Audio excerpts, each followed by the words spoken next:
The following program deals with a controversial subject. The theories expressed are not the only possible interpretation. The viewer is invited to make a judgment based on all available information.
the top talents in the comic book business are here to tell everything they know.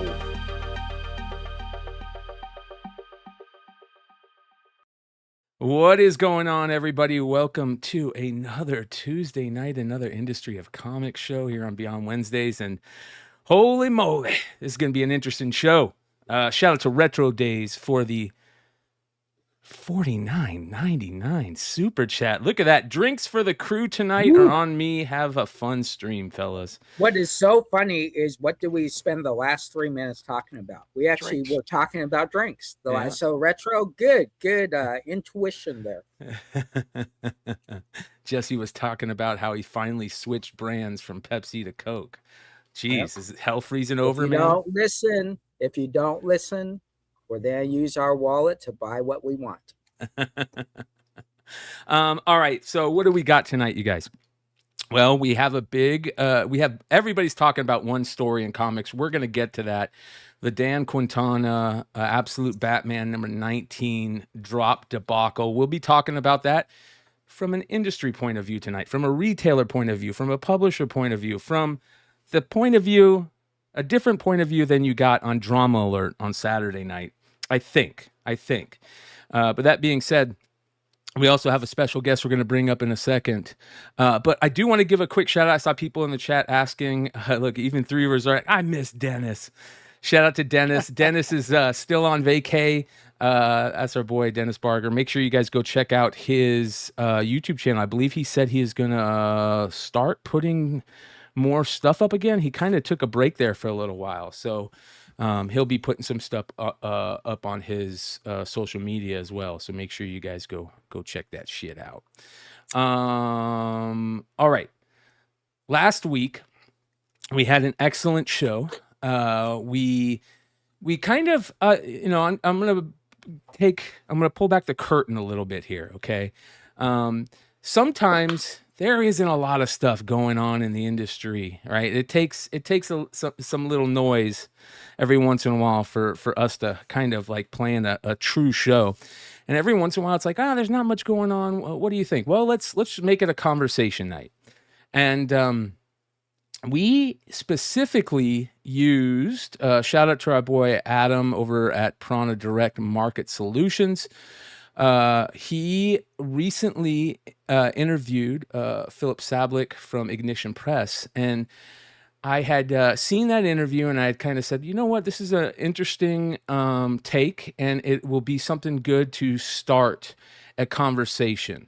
And basically that conversation is like kind of along the lines of like who holds your best interest in mind, along with the industry is changing, the dynamic between publishers and retailers and creatives, retailers and buyers. Like there's this dynamic change, this shift we're seeing, and we're going to talk about that pretty heavy tonight. But I just want to real quick, I want to run by the beginning of that interview, which started the conversation last week. Here we go. We talked about earlier, you can no longer rely on the retailer to be the end customer and the gatekeeper and the decision maker, the tastemaker that determines success or failure. And that it was the main point. Ladies and gentlemen, the man who made the main point, Filip Sablik. Filip, how you doing, brother? Doing awesome. Good to see you guys. Thanks for, Brian, you always talk about everybody always has a seat at the table, and I decided to take advantage of that by reaching out last week after watching the show. Yeah, and, I think you're a five-timer. I was going to say, like, you need a jacket and a place to go. Yeah. I would like to be the Alec Baldwin there you go. of the industry of comics show, where's like on SNL, right? I'll have like my stamp card. You guys get me a free Diet Coke on the 10th visit. I think he's been on here more than I have. Yeah, yes. That's possible. Yeah. That's possible. Listen, But yeah, thanks for having me on. we always talk about it. You know this. We love what you're doing. We love what you've done in this industry. We know that you're a comic book fan at heart, and you know, we kind of champion you and Ignition Press over here. And I think that it's very interesting. There's no doubt that this change is happening, and I think that with everything that's happened in the last 5 to 10 years, happening so quickly, it's becoming very evident in all fields, all tent poles, as I call it, in the industry. And now we're starting to see that with some of these, you know, new up and coming publishers, such as yourself, Ignition Press, doing things a little bit different, you know, changing the game a little bit. And it's interesting to talk about. Yeah. And, you know, one of the things that I did say is I suggest everybody go watch the full interview to get the context of that interview. But, you know, like I say, everybody has a seat at the table, and, you know, it brought up a great conversation. But ultimately, what did you mean by that, Philip? What is your thoughts on kind of the conversation we had and, you know, that initial statement? Yeah, well, first of all, the conversation you guys had was great, and it was like far-ranging, and I found it really interesting. And I always love listening to you guys talk and analyze the industry. That clip was, you know, part of it was a almost 2 hour conversation with between Adam and I, and it was the second time I'd been on his show, so we really got into the weeds.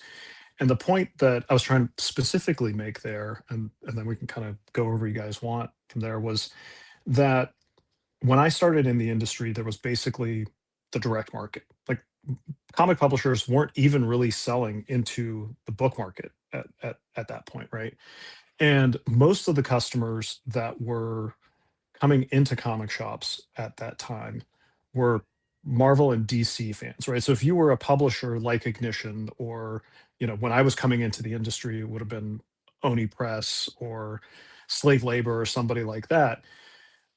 By and large, you were selling to the Marvel and DC customers that were coming in the stores, or the Image customers that were coming into stores that were also willing to take a chance on new stuff, right? So your customer, if you were, you know, again, I'm going to use Oni Press as an example because Jamie Rich is our editor in chief. That's how I met him, and he and I have had conversations where, like in the early 2000s, what they knew is that there were 2,000 people already in the direct market that would take a shot on just about anything they did. So their job as a publisher was primarily to sell to retailers like Emmet and Jesse, and then count on the fact that that community within the store would already take care of, you know, the end customer. Like it would sell through.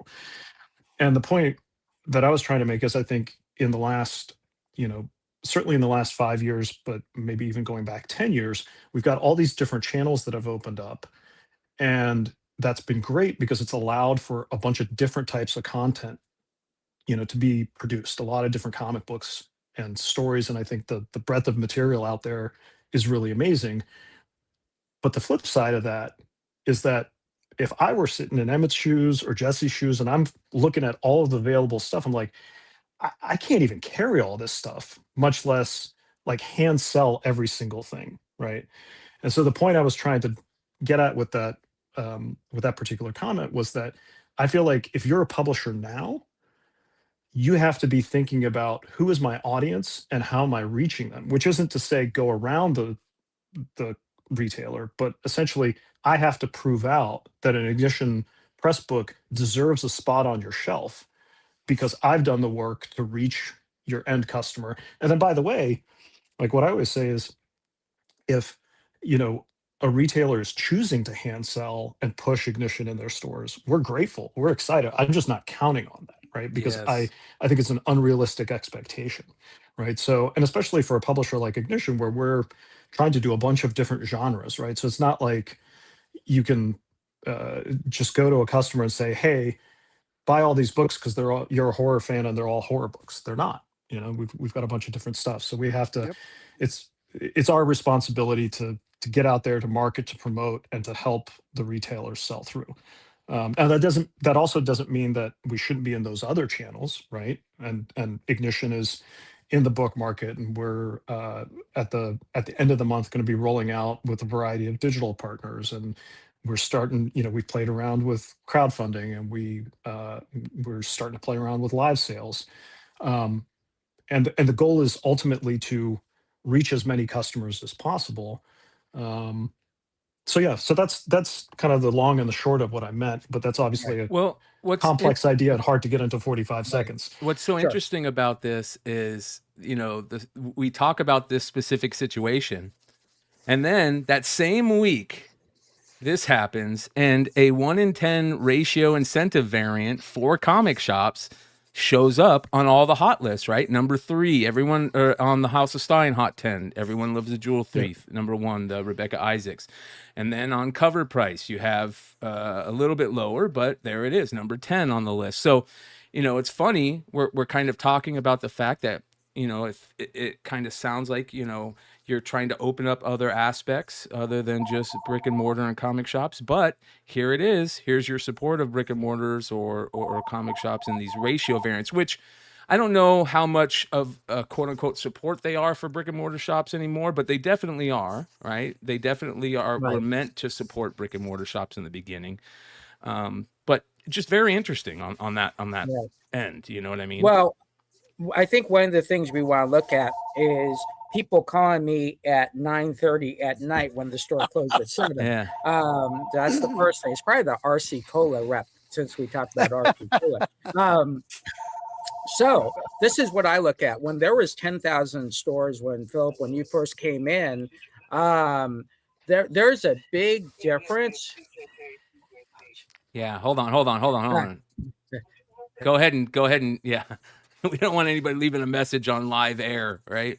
How many comic shops do you know have an old school voice message thing? Yeah. All right, go ahead, Jesse. Okay. So one of the things you want to look at is when you came in, there's about 10,000 stores in that era. When the bubble hits, we lose all the stores. We go down to 5,000 stores, it's 4,500, somewhere around there. But there wasn't any platforms to go to other than eBay. Right. So now we get down to 1,500 stores to 1,800 stores. And guess what? We have all these platforms for your publishing house. So why would you say no at any point to expand your brand when that is available to you? I think the answer is I wouldn't. Right. My goal as a publisher is to, and the obligation and the service that I'm providing the creators is creators want their stories to be read, right? That's writers and artists write and draw stuff because they want people to read their stories, right? And so my job as a publisher is to get those stories in as many hands as possible, right? And there is an ecosystem, right? Bryan, you were talking about the cover popping on Everybody Loves a Jewel Thief, right? On the Rebecca Isaacs C cover. That's exciting because that means that more attention is going to the book, right? And that's a bellwether, and it's a way to break through the noise. And I can add something to that, which is that one, like, I'd like to say it was part of some master plan, but the market does what it's going to do, and that one caught us by surprise. And we always make some of those covers available on our website, or at whatever the market value is going to be. Typically from a 1 in 10, we start at $9.99, and unless there's some indication that we should raise that price, we don't, because we don't want to undercut our retail partners. But we blew through everything in 30 minutes. Yep. Like, they were gone. Now, did the 50 copies, 100 copies we sold of that actually make a material difference to the creators? No. But the fact that people are talking about this cover and it's reselling now for $25 to $30 helps drive awareness. And I hope that it means that people will go, oh, I hadn't heard about that book. Why is everybody talking about it? Oh, let me check it out. And they'll go pick up cover A and cover B to read it. That's the hope. I kind of have to disagree there. When you get the cover bounce, it's all about the cover. And hopefully your website was limiting it to 1 per customer, so you didn't have people coming in and going, oh, how many do they have? 50? All right, I'll take 25 because I'm going to put them at $30 a piece on eBay. Look, that's fair market. That's fair. Yeah. You know, the free market, right? Fine. If somebody can come in and do it and turn it, it's not helping your book get into readers' hands. Why do you Right. say What that? is helping, because if it's getting into anybody's hands, is that person like not if have they're a paying problem? $30 for it, they're not cracking that book. If there's And any, don't disagree with me, because your whole play is about the covers. no, I'm and not. getting I'm them not graded disagreeing with and- you. I'm asking a question, Emmett. So I want to know if anybody in the chat paid market price for that book and read it, and if anybody in the comments. That's a great question to find out. So broadly, Emmett, I actually would agree with you. I think most people that are paying a premium for a book are buying it for the cover. What I mean by that is, I'll use an example from my boom days, right? Something is Killing the Children benefited greatly from being a book that people were chasing, right? There was the Peach Momoko cover early on. There was the Jenny Frison cover. What I observed is that when the collectors, whether it's, you know, long-term collectors, short-term collectors, people that just like, you know, pretty cover art, when they're talking about it online and when it's popping up, it helps break through the noise for the folks that are looking at, like, what are the series I should be paying attention to, right? Well, I think that your company is a real partner with shops, because you've brought back the ash can and not sending us one, sent us multiple ones. We're able to read the book and then hand the book to people that we know would like it and say, hey, try this out. We really think this is really good. Bad Thoughts was an awesome ash can, and we don't have any left. We gave them out for free. And, you know, we're probably going to, you know, do it for us. A good number, believe, you know, is 5. Now, does that really help your company? Not really. Like 5 is a small number. And an online dealer might be able to sell 100 of those number 10 of the 1 in 10s. So but financially, you'll get more from them, but I don't think in the long term it's the same. That's actually the power of the direct market, right? And here's what I can tell you. And Jesse, just to update your numbers, and Dennis is going to be mad because he's not going to be here to argue with me on this. But it'll give him something to talk about when he gets back. Yeah. So I can tell you that we're distributed by Penguin Random House, and when we want to send something to every comic shop, every account that is set up as a comic shop to buy single issue comics, there are 3,000 plus accounts. Now, I'm not saying all of those are like dedicated, like their main business is comic shops. Some of those may be comic shops in the way that we broadly define them on this channel, right? Which is like, I'm selling games and I've got a section of comics that I'm selling. They might only be ordering Marvel from Penguin Random House, but there are 3,000 plus stores or accounts that are out there buying new comics and selling them. So you're right, 5 copies doesn't make a difference, but 5 copies times 3,000, now you got yourself a print run. Yep. Right. And Shawn, 15,000 for an independent is a good run. That's a good number. Great print run. So, you know, me and Shawn kind of live in this world about algorithms and getting our brand out. So one of the things I would say is, if someone's buying that book for $30, number one, you're getting that database. You're getting their database, right? You're getting all that cool stuff that goes into the meta world. But that person goes and flips it, and they go flip it on eBay or whatnot, or their web page. Well, guess what? That's another moment of gaining algorithms. So I think at the end of the day, if someone is selling it, you kind of want that to happen, because you're double dipping there on your algorithms on that book, which brings you more customers. And the fact that you're building your database is very, very important, which publishers don't have that luxury as much, because they are selling to comic book stores who own that database. Yeah. If you know, anybody that buys any of my comics, I am so happy. Now, I want them to read it. We all put a lot of time and effort into these stories, right? We want people to read them. I'm an avid read your comics, right? Read your comics. I preach it all the time. But I have a huge market that just wants the covers, and they want the ratios, and they want the hot books. It's two sides of the same coin, and they feed each other. So Emmet is absolutely correct. The guy that buys a $30 book because it's a ratio and it's hot and he wants to collect it's a cool cover, he ain't reading that damn book. It's not happening.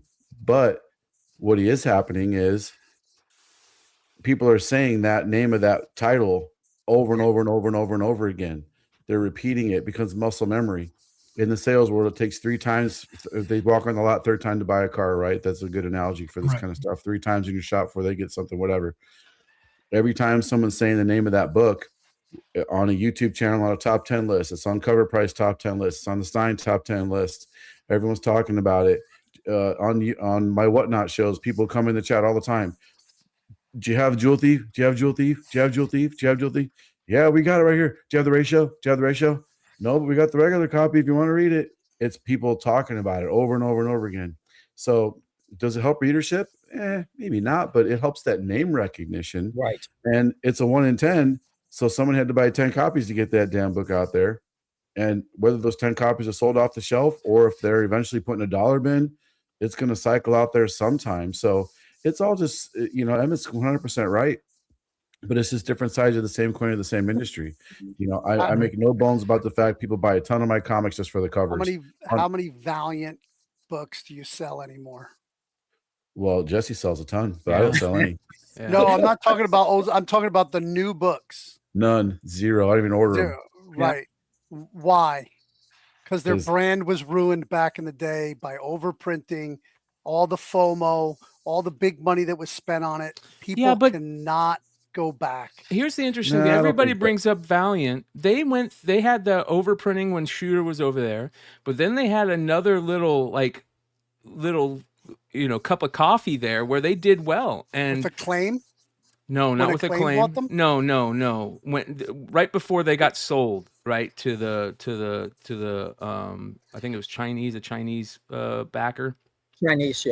Yeah, so right before they got Dinesh sold it out? Yes.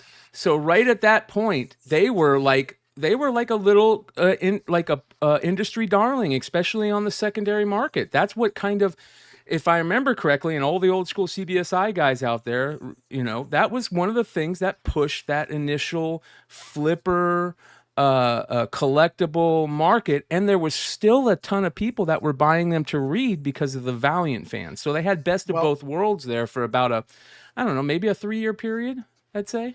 I don't know. I had the Jeff Lemire run on Bloodshot is so fucking great. It is so, and I could not sell it. I couldn't even hand sell it. So trust me, it's Jeff Lemire. I read it. It's fantastic. And people still wouldn't buy it out of my hands. Yeah. I think that's a kind of a good example of the absolute worst that can happen. I don't think any publisher nowadays needs to worry about that kind of overprinting and ruination happening, especially not somebody that gets.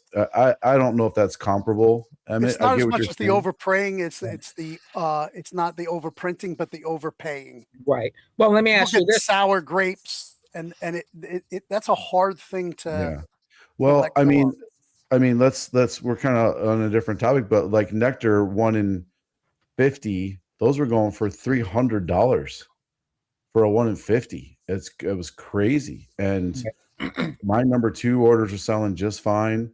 We got exclusives for it, that kind of stuff. So, I don't know if that we're going to talk about overpaying here later in the show. I don't know if that really hurts anything, or sometimes it's a boon nowadays. It's such a weird market. Well, with this platform that we're talking about right now, Philip, does that mean that you are stocking Evergreen now? Yeah, I mean the Ignition approach, and this was something that when we went to Comics Pro this year, we talked about. Is I said, look, I am interested in growing readership, and I am interested in growing long-term collectors. I'm always happy if something pops. That's great. That's not up to me. Anytime, the one lesson that I've seen taught over and over is it possible to artificially create a collectible? Absolutely. Yeah. Is that going to bite you down the road? Absolutely. Right. And so if you look at the way we approached it, we have a 1 in 10 because a 1 in 10 is attainable for Yeah, most people, right? super And nice. it's attainable for even small stores, right? It might be a stretch, right? I mean, for you to go like, hey, on this, Yeah, bad thoughts, I'm excited about it. I'm going to take the position and order 10 copies, right? But it's not asking you to buy copies that you can't sell, right?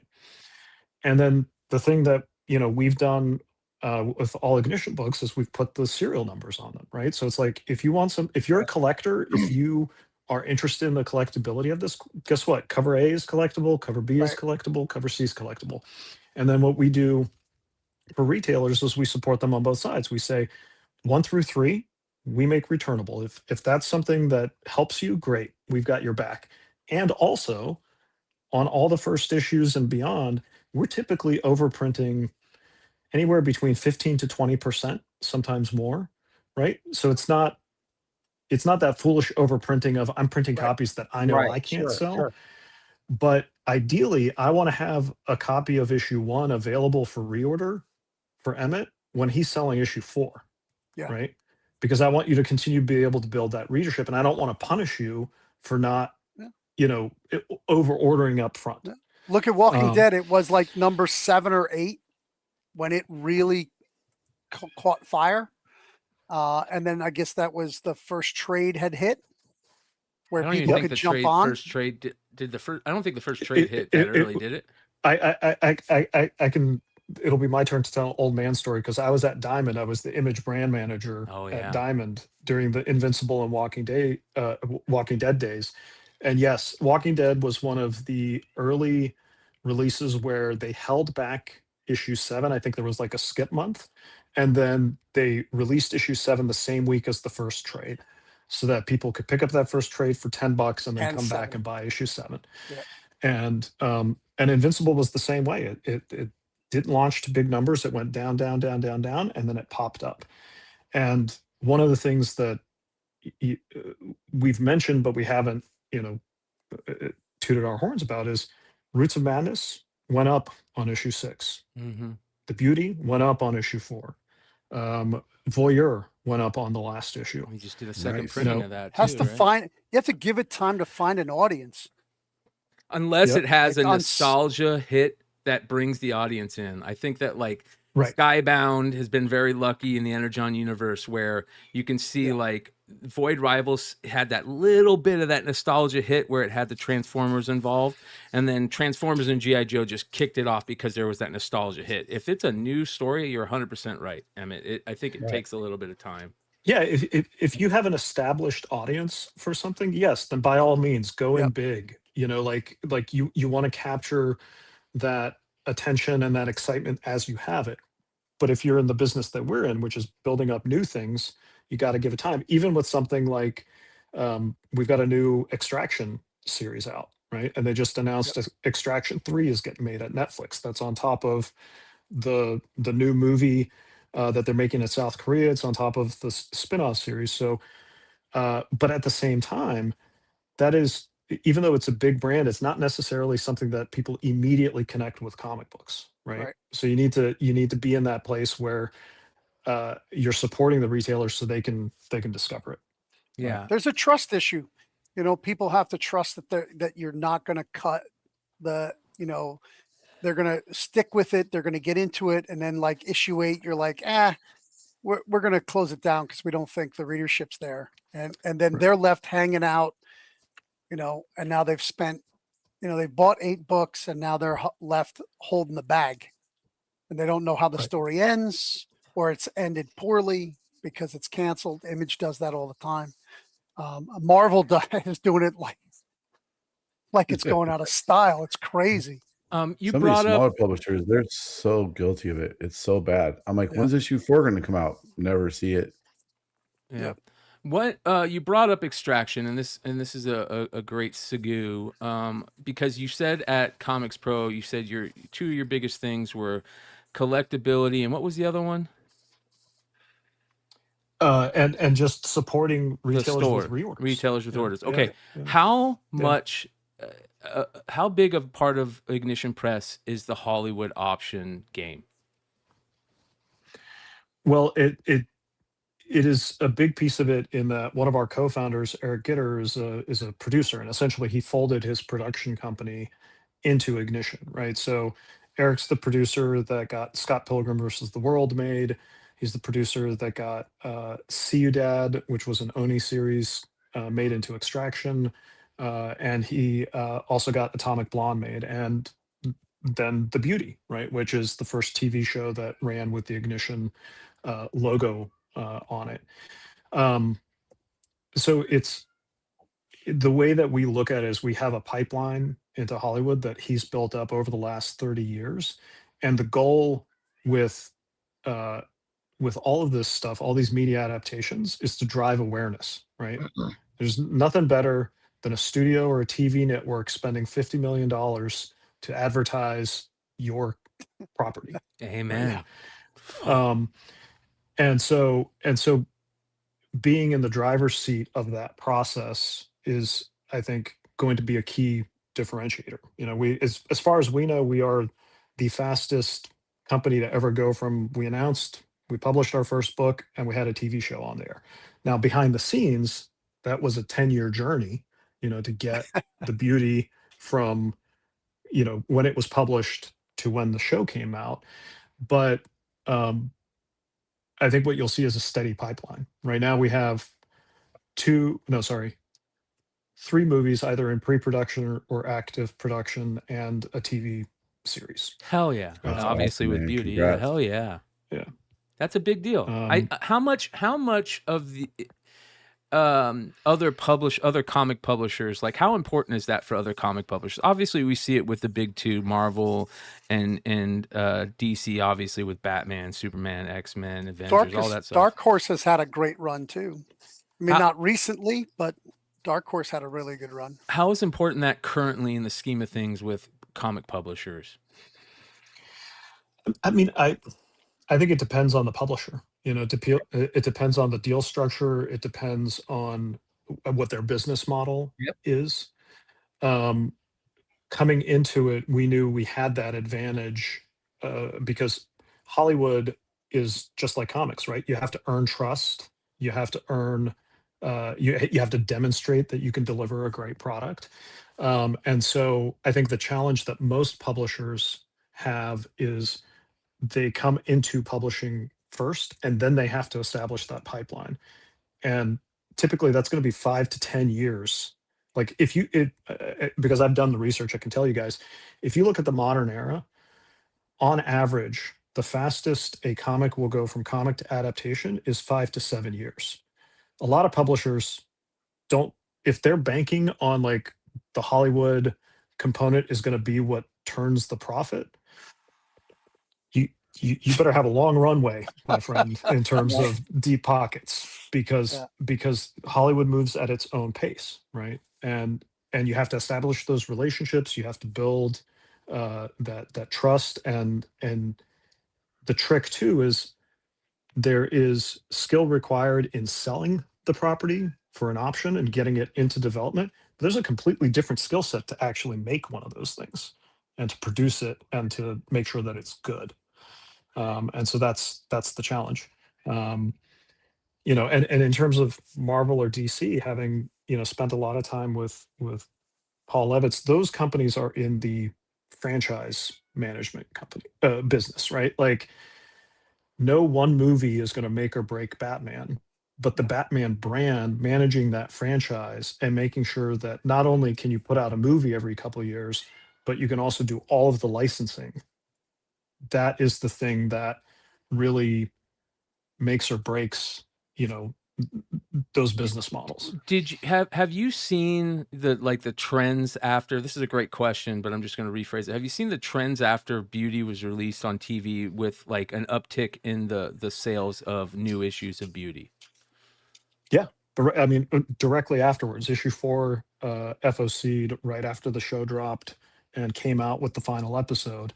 And we saw a lift there. We saw a lift in the collection sales because we put out like a 12-issue collection called Book One that, you know, was in bookstores, Amazon, comic shops, everything, right? And we saw an uptick.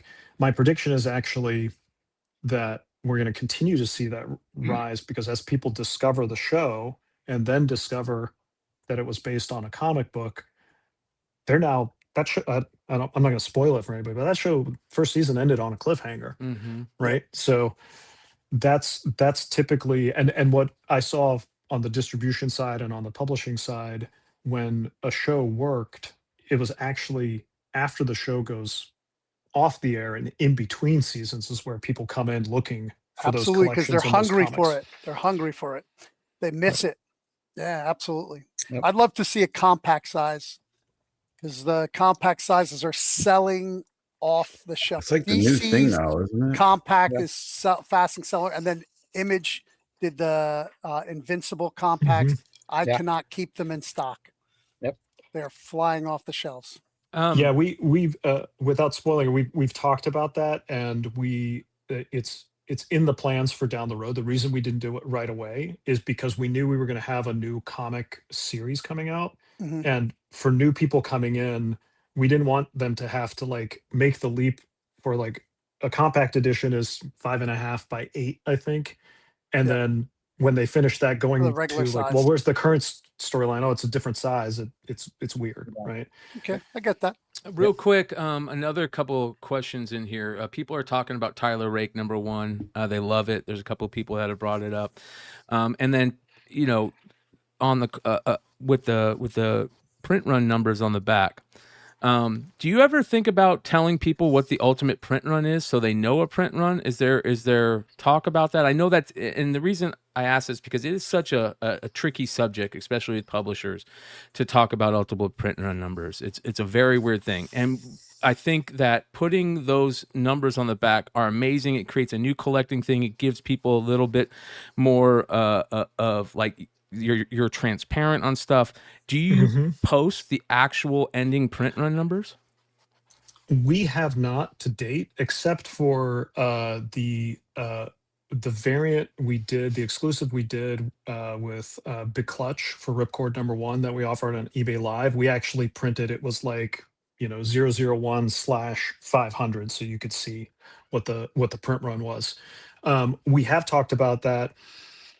Printing it on the actual books would require redesigning it and kind of like doing a whole new set of testing, because you'd have to fit extra characters in that space. You could post it on your website, and that would drive traffic to your website, because people would be constantly checking it. So they'd have to go to your website to see it, and it would bring people to your website.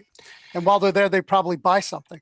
Yep. You are correct. Well, you know what? How about do we want a Industry of Comics exclusive? Yes, we do. We always do. We can kick this Especially off. with Why not? Ignition Why not Press. have fun? I'm the publisher, so I'm gonna just make a executive decision. And I think our director of marketing is watching. So Bree, I know you're watching. There you go. Also, by the way, Brian, I know you showed off some of the social media. I just want to give a quick shout out to Bree, who's our director of marketing, and Taylor, who is my assistant, who's featured in a lot of those videos. They are killing it. Absolutely, man. Absolutely. We talk about them all the time. They're doing a great job, and it's such an important part of the industry right now. And it feels really good to see, publishers taking advantage of that. So I want to go backwards because I wasn't able to get my second question in. So this is going real back. First of all, the legacy numbers, the first person to really do that was Lightning Publishing. Remember Lightning Publishing? Or was it Triumph? Vaguely. Yeah. The Triumph and all that. They had the number with the final number in the end. Very cool. So if you're doing evergreen, and it's a very interesting question here. So if you're doing evergreen, does that get counted in your distributed numbers? What do you mean by that? Well, so there's three different numbers. And before I answer your question, Jesse, because I did promise Brian an exclusive. So Tyler Rake #1, total print run. Do you want a specific cover, or you want the total print run? Total, because they all have different runs. On the specific cover. Definitely by cover. Okay.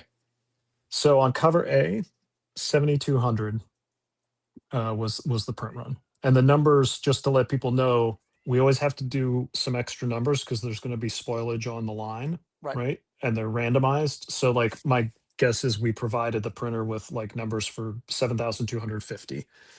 Cover B, there's only 2,700 of those out there. Boom. That's a big Cover deal. C, the Phil Hester exclusive, 800. And then we did 500 of the Planet Comic Con exclusive by Jeremy Hahn, and the web store exclusive for Tyler Rake, which is a black and white variation, is 350. That's important because there's people out there that love the fact that there's less than 500 print run, less than 1,000 print run, less than on a cover A, less than 10,000, right? Like that's the type of things that people want to know. I mean, and the reason why I say that is you can go all the way back to this is something that I use as an example, the lowest, and because you can't get these type of numbers for these books, the lowest ordered Spawn books are the most collectible and the most value on the secondary market because they're the lowest ordered of that period of Spawn books. Yeah. Yep. And they're like around the 10,000, 11,000 market, on those. And that's ordered. Right. That's not printed. And I think it's very important that we, as the comics world is now become such a big part of the collectible world, that we say, hey, there's a difference between print run, available copies, ordered, that type of stuff, Right. Which is the segue to Jesse's question. Right. So they're essentially three numbers we're talking about. What I just gave was the total print run. That's what came off the line. That's the first printing. If you ever see copy 8,000 of cover A out there, it either ain't a first printing or it ain't real, because we didn't print it. So we've got the print run, we've got the ordered copies or the distributed copies, right? Which is how many copies have been ordered. And then, the thing I'll highlight again is because we're supporting with reorders. Like right now I'm looking on the back end, there's 480 or so copies of cover A sitting at the Penguin Random House warehouse. And the interesting thing about the serial numbers is they're randomized. Yes. So copy number 1 may not even be in circulation yet. Yep. It could be sitting in the warehouse. And that goes with, 420, 0069, like whatever your favorite number, your birthday, it could be out there. And that makes it fun. So what you're saying is your evergreen isn't at Ignition Press, it's at Penguin. Right. Okay. We do. Well, we do have copies at our warehouse. So like, for example, on issue 1, I'm not looking at the live inventory, but typically we might bring in like 200 copies to our warehouse to have copies to sell directly at conventions as well as on the store, right? And it's Makes still sense. growing. And just to show people that there's no thumb on the scale, these are literally my copies of. So this is Tyler Rake number 1. 6,142. So I'm not gaming the system. Yeah, to my I love benefit. that. We have great, we tell this all the time, but when you guys first put out the Voyeur ass can at the San Diego party, Ben Stein from the House of Stein walked up and grabbed one off the the little stack, and he got 0001, and he'll never sell that book because of it. You know what I mean? It created a moment in history that he enjoys. It was a cool event. He was hanging out with buddies. He got the number 1. Like that's the fun part about it. You talked about your social media, and I want to bring up something real quick because this is also a nice little segue. Love this post. You guys put up the post of Justin Bieber at Coachella. And if you guys aren't paying attention to what happened at Coachella this year with just Justin Bieber, I'm going to let you know. Justin Bieber did something very interesting at Coachella this year. He basically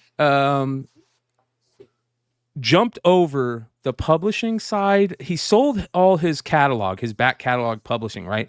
So he can't play he can't have a band play any of his old songs by playing them, like have a band play them. He's got to pay to the people he sold it to. I believe that's the way it is. So he went up there and he just got on a laptop and played his old songs off YouTube and sang with them.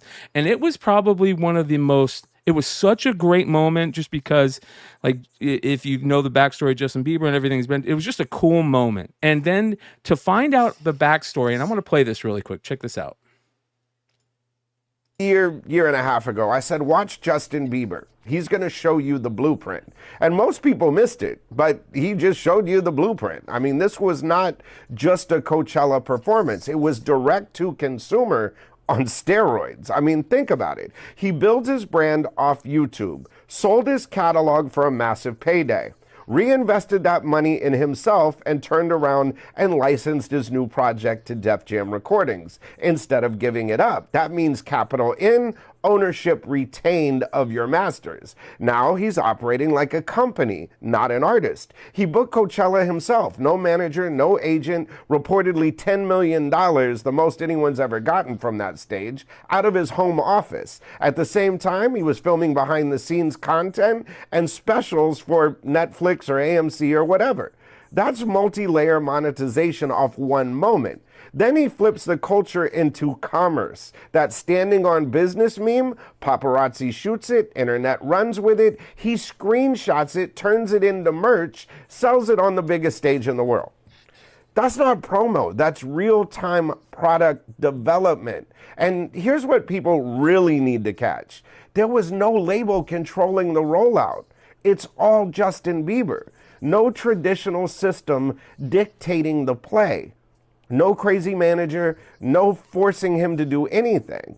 He used social for awareness, YouTube as the foundation, live events as the amplifier, streaming as the backend, merch as instant monetization, all under his control. Now, Kanye West, he's been pushing this model, but Bieber just executed it clean, scalable, and mainstream. And we've been talking about this for a while, about being able to use all the tools in your tool belt, how the industries and everything about it is changing so quickly. And this is just a perfect example of something that I see happening in the comic industry, right? This type of thing. Very interesting. I'd love to know your guys' thoughts on that, if anybody wants to hit on that. How many people can do that? I mean, not very many. It's great, right? It's great that the guy explained it and how he was able to do it. But listen, I disagree with you guys wholeheartedly on the whole world of selling has changed. Commerce is the same as it was when shekels were being passed across the table in the temples when Jesus came in and ran them out. It's all the same. He was there. I was there. Who do you think he was running out? Look at him. I was the last one out. I had to make that last deal.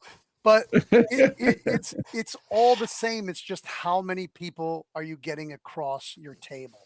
Right? I disagree. Me as a brick and mortar, get all the people who will come to Port Jervis and come through my door. Now you're online. You can get all the people who can get online, which is so many more people. It's all still the same. It's still just commerce.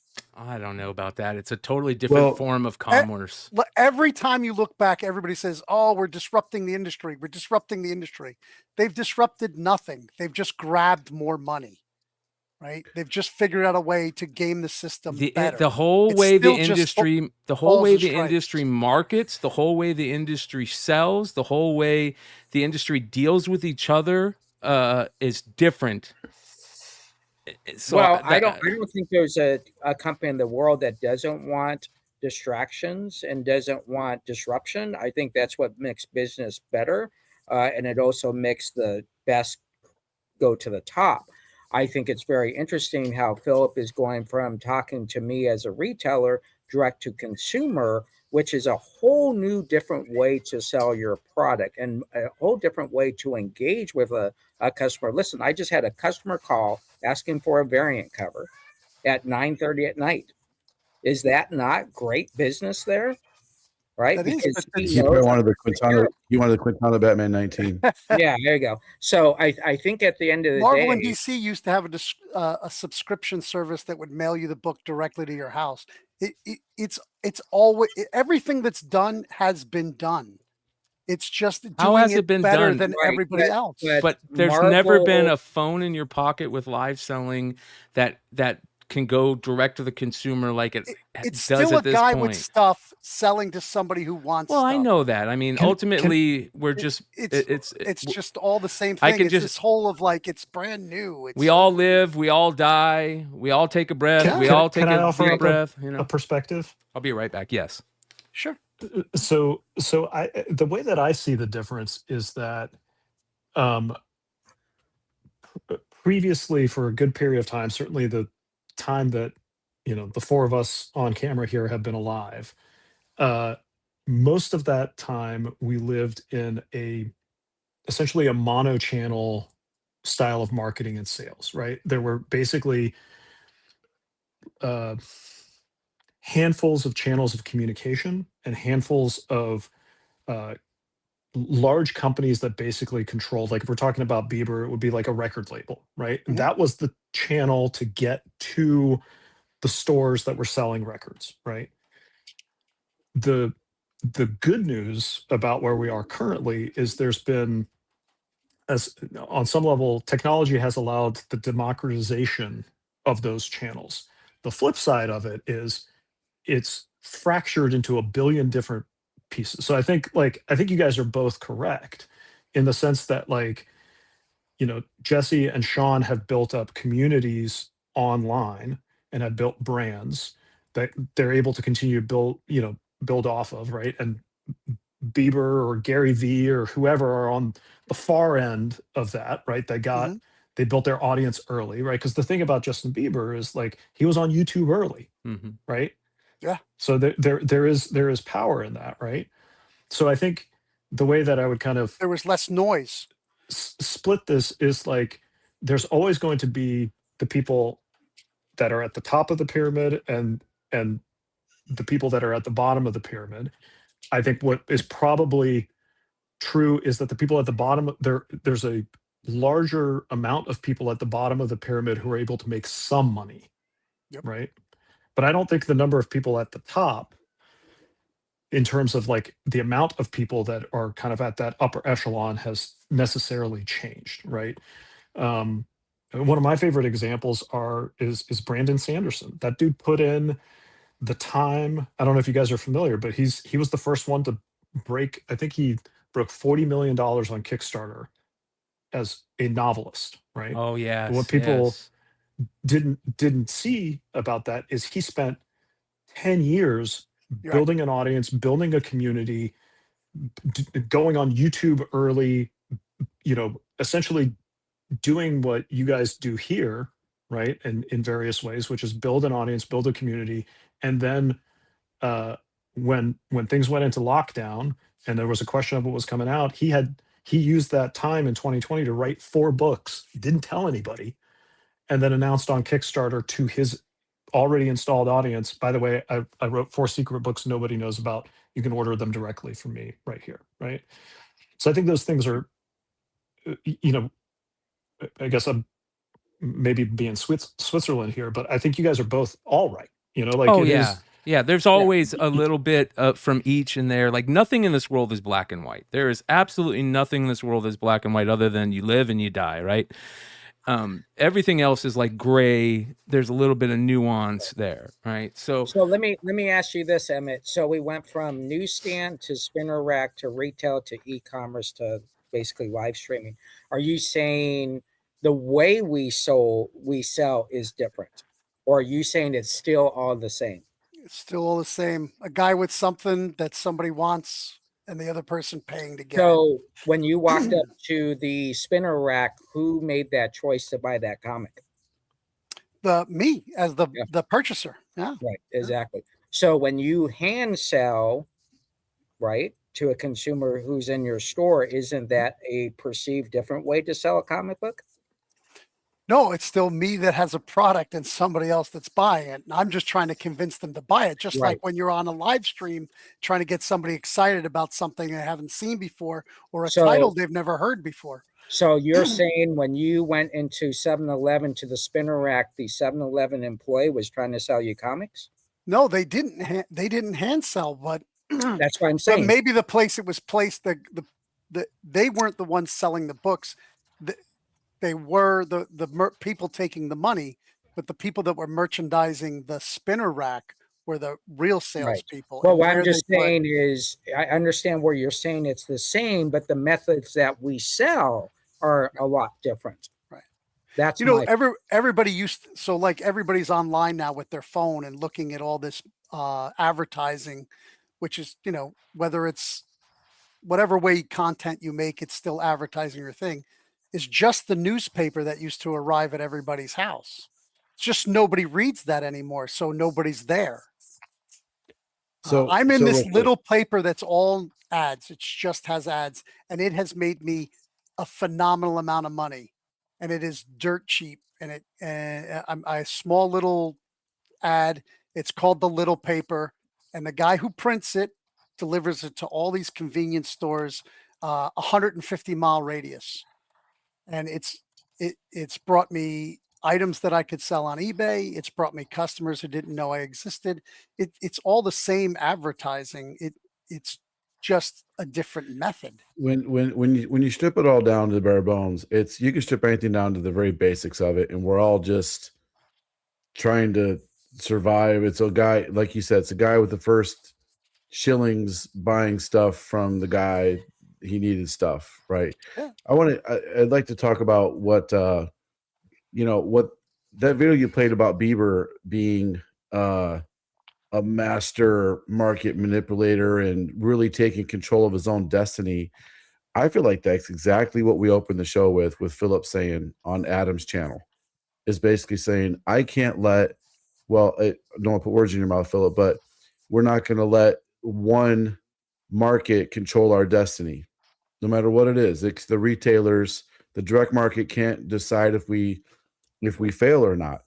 You know, you got to have your hands in all these different sales channels. Just like what Bieber decided to do is he's like, look, I'm not just going to decide whether or not this guy wants to have me at Coachella or not. I'm going to do all this stuff on my own and find workarounds and then record myself going. I'm going to market that for later. I'm going to do this for later, do that for later. It's Killed like 3 creative, birds son. with one stone. We talk about that all the time on the channel, how if you're a retailer, you don't have to do this stuff, but it'll make it a little bit easier on you if you can. If you have social media, if you record, maybe if you do a YouTube channel and maybe use the clips for that for your social media posts. If you maybe kill 3 birds with one stone, you record your live selling, your live sales, and it's somewhat content too of you explaining your stuff, and you can clip that too. Like that's kind of like the way I look at it. He's saying, okay, while I'm doing all this, I'm gonna make the money on my own, right? And we're kind of seeing this. We'll get more into this in our next segment, but we're kind of seeing this where publishers and creators are saying, hey, I'm gonna have my own live selling platform. I'm gonna be my own retailer if I'm a creator, and at the same time, I'm gonna still continue to create my projects, but I'm going to be the one that says how people can use them or can't use them, and nobody's going to ruin my brand unless I'm the one that's saying how my brand is utilized, which is kind of interesting. I think it's great that if the more stuff a publisher gets into, the better. Like, publishers should have their own. We kind of talked about this we talked about it for the last show. They should have their own Whatnot channel. They should have their own eBay store. They should have their own everything. But everything you add requires another employee to do that. Now you need a bigger warehouse. Now you got to ship it out. Now you need more customer service to deal with the questions from eBay and the questions from this. And can I combine my orders from my Whatnot and my eBay and your website and the convention and this guy's store down the street and shit? It's like, what? Like, everything you add is another layer of complexity. So people shy away from that, which I understand. But the more people you can reach directly without people taking pieces out of it, like Bieber booked Coachella directly himself, right? No manager getting a 10% cut, $10 million out of himself, negotiating himself. Now, we don't have negotiating power of a superstar like Justin Bieber, right? But if you can cut as many middle people out of it as you can, then perfect example is that's- what Derek just said. Polito started his own crowdfunding site because he didn't want to have to worry about yeah, Kickstarter taking a big. But he I still started my own uses printing Kickstarter every once in a while because he knows business. the power of the advertisement of Kickstarter and making it easy on him. Maybe he doesn't have the time because he's getting ready for San Diego. So he says, okay, this next crowdfunding thing that I'm working with this partner on, let's do it on Kickstarter. Or, something along those lines. I think what you guys are talking about is like at the end of the day, it's about diversification, right? As a retailer, right? Jesse, Emmet, you guys could just be selling comic books, right? But you found that that's one leg on the stool. So when that gets knocked over, that puts your business in jeopardy, right? And I think it's similar for publishers. And what I would add to the conversation is middlemen make sense when they get you scale, right? So if I'm selling to 10 people, I don't Amen. need somebody else to facilitate. I can sell to 10 people directly. But if I want to reach 15,000 people, You I find need the people comic who's got shops. a 15,000 people that are willing to facilitate and Yes. have an audience. Like Yes. that's what this all comes down to. And I'll tell you, on the Ignition side, the way that we look at it is our goal is first and foremost, get these books, get these stories in as many people's hands as possible, right? So how wide can we open up that sales funnel at the top? My hope always is I think the best place to experience the community of comics and get expertise in terms of recommendations and guidance is the comic shop. But it is also difficult for a lot of people to find a comic shop, to come into one, right? So like ultimately that is where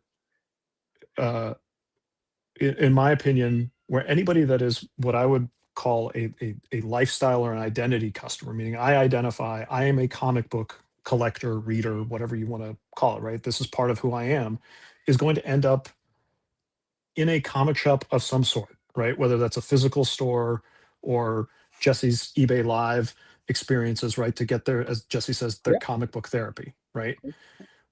And those are the people that show up every single week and every day, create the bedrock for the business, right? But that doesn't mean we shouldn't also be reaching out for that person that is only going to buy one thing a year, right? And how do we pull them in and slowly get them addicted to this thing, right? Which, again, to take it full circle, that's what the movies and the TV shows are about. right? It's how do we introduce somebody to this broader world of look at all these cool stories that you can experience and now come down the rabbit hole. Well, I think that was a great response to last week's episode. And again, man, you always have a spot on this show, and anytime you want to come on, I can't say enough about how great Ignition Press is looking to comic fans right now, and what you guys are doing over there. And congrats on all the success, man. And I really hope that in the future, we get to talk more about Ignition Press, and we're rooting for you, brother. Thank you. Well, I gotta keep my crown as the multiple visit. Yes, sir. Alec Baldwin of Next the up is industry 6. of comics. So, Yeah. so you just, Jesse, Brian, you guys just hit me up when somebody's creeping up and Yeah, there you trying to go. take my top spot, and I'll just jump right back on. I'll talk about whatever. Almost there. Yeah. Hell yeah, brother. Hell yeah. And by the way, I'd be remiss if I didn't mention we are starting up on Whatnot, so we have a channel. We're doing our second stream on Friday. Dan Carrera, director of sales, does it. Shout out He's to Dan. entertaining as hell. He's awesome. I think the people. I'll give you an example of something he did on the first live stream, which is he was selling a copy of the original Sixth Gun #1. Oh yeah. He had some copies of. Yeah. And he had the copy in hand, and the rest were at our warehouse. And the person that wanted to buy it said, "Well, can you get it signed by Cullen?" And he said, "Well, that's going to take some time. So here's what I'm going to do. If we get over a certain amount, I don't remember what the amount was, I will send you my personal copy so that you get it within 2 days. And then we'll send a copy to Cullen, have him sign it, and send it to you after." And There you go. took off like a shot. And I just want to make sure you know that I play YMCA at top of the hour of every show I do. So don't be playing YMCA at top of your hour. We will not steal any of the secret sauce of There you go. Yeah. Jesse James. There you Nerd. Philip, What's thank funny you. is sometimes this is the funny part, just real fast. Sometimes I'll play it and I don't realize in the background I'm doing this because I'm entertaining, but then I'm like, oh, I'm into this song, right? Very cool. All right, Philip, brother. thank you so much, man. We'll talk to you soon, brother. Thank you so much, Care, man. guys. All right. See you, Phil. One of the good guys right there, ladies and gentlemen, Filip Sablik, Ignition Press. Just continue to good things and being able to, I got to tell you, one of the things about this channel, and I talk about this all the time, especially this show, is to be able to have industry people, retailers, industry vets, publishers, creators, to be able to come on this show whenever they want is very important to me. And I thank Philip for taking us up on that offer. Shout out to Bartley, who says with a $5 super chat, got a late start tonight. Are you guys still going to the Alabama con this weekend? We'd love to meet you. Bartley, more on that Wednesday. We're going to be, I'm going to try to get Mark to join us at the end of the second half of the show tomorrow night to talk about Huntsville. Unfortunately, I won't be able to make it. Looks like I have something going on that weekend, but we're going to talk about it more tomorrow. So thank you for that, brother. All right. So before we go to the next topic, I'm going to ask you guys this question. Do you think it's important for a publisher to understand that going on a talk show is very important to their brand now? Yes. Yeah. Yeah. If they don't understand, then shame on them. Yeah. It's like Stan Lee going on Dick Cavett or any one of those shows that he used to go on. Yeah. Yeah. The Tonight Show or all that. Cause they're, they've completely, I mean, there has been some great things that I've seen is like the new Supergirl reading, showing her reading the trade paperback of Supergirl, Woman of Tomorrow. Seeing the Corn Sweat reading All-Star Superman. Like, we need more of those pictures and we need them shared a lot. So it normalizes reading comics. That's what we need to do, because every time it gets normal for a while because of the movies, it got normal. And then it starts going, oh, well, the movies are great, but reading comics is, not cool or nerdy, or where do I get them? Or so the normalization psychologically is yeah. important. I think there's coaching to these guys that have done this for 30 to 40 years or 20 years or 10 years that haven't been in front of a screen to know how to converse about not just their brand, but to the public as a whole. Yeah. Anyways, just want to bring that up. So. Well, great point. Great point. I really think that, and here's the other thing I think. I hope that publishers will have a PR person. It doesn't necessarily have to be the head publisher or the editor in chief. It's nice when that happens, but have a PR person that understands this content game, understands how important it is to be able to go on, be charismatic, be able to know what you're talking about, be able to update people on things that are coming out. What are they looking? What are people excited about? What is the current trend in comics? Okay, that is the type of PR person that would help in my opinion, a publisher, DC, Marvel, Instagram, to come on these type of shows, or to there's so many different types of content, YouTube, Kick, Twitch, whatever. Imagine if Marvel had somebody coming around and going, this is our plan for the future, so this #1 coming out is important, not we're going to put it in a blind bag. Yeah Right. Yep. And like Daredevil 1 is really good. It was a really good story. I'm excited to read #2, but how does that connect to the whole rest of the Marvel universe and what's going to go on? We don't know. There's no fucking plan. That's what it feels like. If they have a plan, they're not letting anybody know. Why wouldn't you show your hand just a little bit? Like, hey, we're going to put out a Power Man and Iron Fist again, and it's going to tie into Daredevil slightly, or it's going to be, the same kind of street level There's going to be some villain crossover. Any fucking something. Yeah, I think at that level, they're only looking at numbers is their only thing that gets them going. Oh, we did 78,000, we did 100,000. They're not really in that, let's communicate to the world what's going on. It's all about those FOC numbers, and they feel that the job of the retailer is to actually do all that. Yeah. But if they're not connecting the stories, how can I get a person to buy 4 Marvel books? Somebody who's not reading Marvel at all. How do I get you to read 4 Marvel books? Not one per week.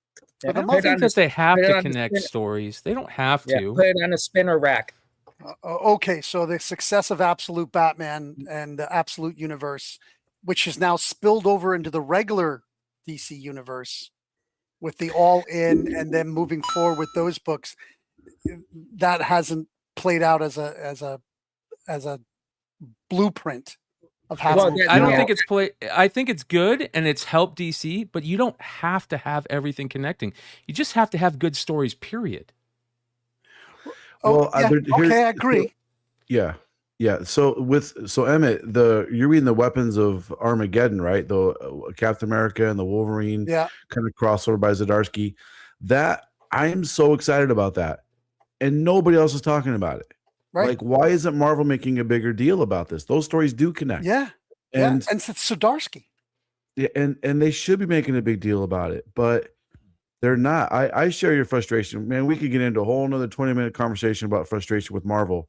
I think Absolute, it's more connects with people because it's almost like an ongoing Elseworlds title that's extra cool. Like, because really, the new Firestorm is great. The new Lobo is great. That's all in the regular. Yeah, they are really good. I talked about this. Batwoman is good. Batwoman was pretty good. There's a lot of those new all-in titles are really good, but we're going to use this to segue into our next topic. But I talked about this on Saturday night, and this is a perfect example of why Absolute Batman. One of the many reasons the Absolute stuff is so good. This is one of my best friends in the world. I consider him a brother from another mother. I've known him since I was 6 years old. We've been through a lot together in life. He was around when I was getting sober and he wasn't using drugs. And when I was sober, he started using drugs and I helped him get sober. Now he works at a place in Malibu, a treatment center in Malibu. And he hits me up every once in a while. He's been doing this for years. I talked about it on Saturday night. The first time that I remember him doing it was asking me about, hey, what should I check out during when Kevin Smith was writing Daredevil? And I said, you need to check out Kevin Smith Daredevil, because he was a Kevin Smith fan. So every so many, months, he'll ask me, once a year, twice a year, hey, what's going on in comics that I should go check out? And I'll give him a couple titles and he'll go to a local store and pick it up. First thing he called me a few weeks ago and he goes, what should I check out? I go, you need to go buy Absolute Batman. He goes, okay. So he sent me this pic 4 hours later, right? And he's sitting on the beach reading the book. And what he said to me was very important. He said, you know what's so great about this stuff, about Absolute Batman so far? He goes, I remember there was a time period when he was staying with me when I was helping him get sober. And he goes, you used to hand me comics and you would say, check out this comic. And I did this a lot. I used Neil Adams and Denny O'Neil's Green Lantern run with Speedy, and I would kind of give that to families of people who didn't understand why their loved one was caught up in the drug game. I said, even superheroes can get caught up in it. Like, here's a perfect example. And I was showing him this, and I explained to him, I said, man, comics have always been about what's going on in the zeitgeist of the time. It's a time machine. It's a perfect time machine of kind of what was going on. Not all comics, but a lot of them are time machines of what was going on at that time. And he called me, great timing, BB66 for the $20 super chat. He says, for you, Brian, and the other three guys. There we go. So appreciate you, brother. So he said, you know what's great about Absolute Batman? It feels like it's telling a story of this time period. And I go, yeah, bro. That's what it feels like. It feels very much like that. It feels like they changed it up to match kind of like current times. And he gushed over that. Absolutely loved it. And this is the type of thing that I think happens with good comics is you can get somebody who isn't necessarily into comics to enjoy them. right? And I think that that's one thing that, like you said, Shawn, Absolute is kind of like a long running like Elseworlds tale of the Batman mythos, and it works because most of those Elseworlds tale worked. Elseworlds and What Ifs are some of my favorite all time comics. Yeah. Yeah. You know? Can I be that guy? Can you put up that picture Yeah. again? I'm just gonna be that guy. He's at the beach, right? Yeah. Okay. So he's wearing pants, shoes with white socks. Well, he works at a I'm at just a saying. no I'm no just saying.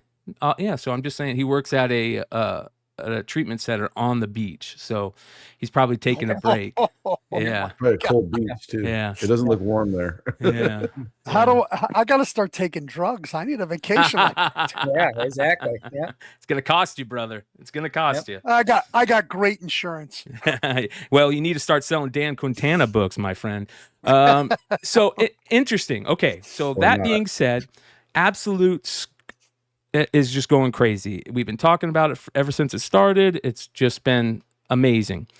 DC starts allowing this flood of Absolute Batman variants onto the market, different artists, different retailers.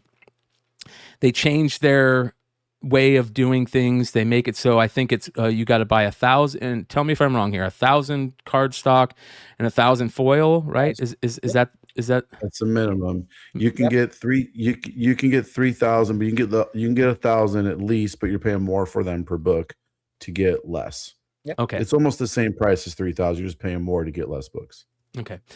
So basically what ends up happening, you guys most of the people that are watching this know this story. A retailer works with the hottest current artist in the game as of this moment, Dan Quintana.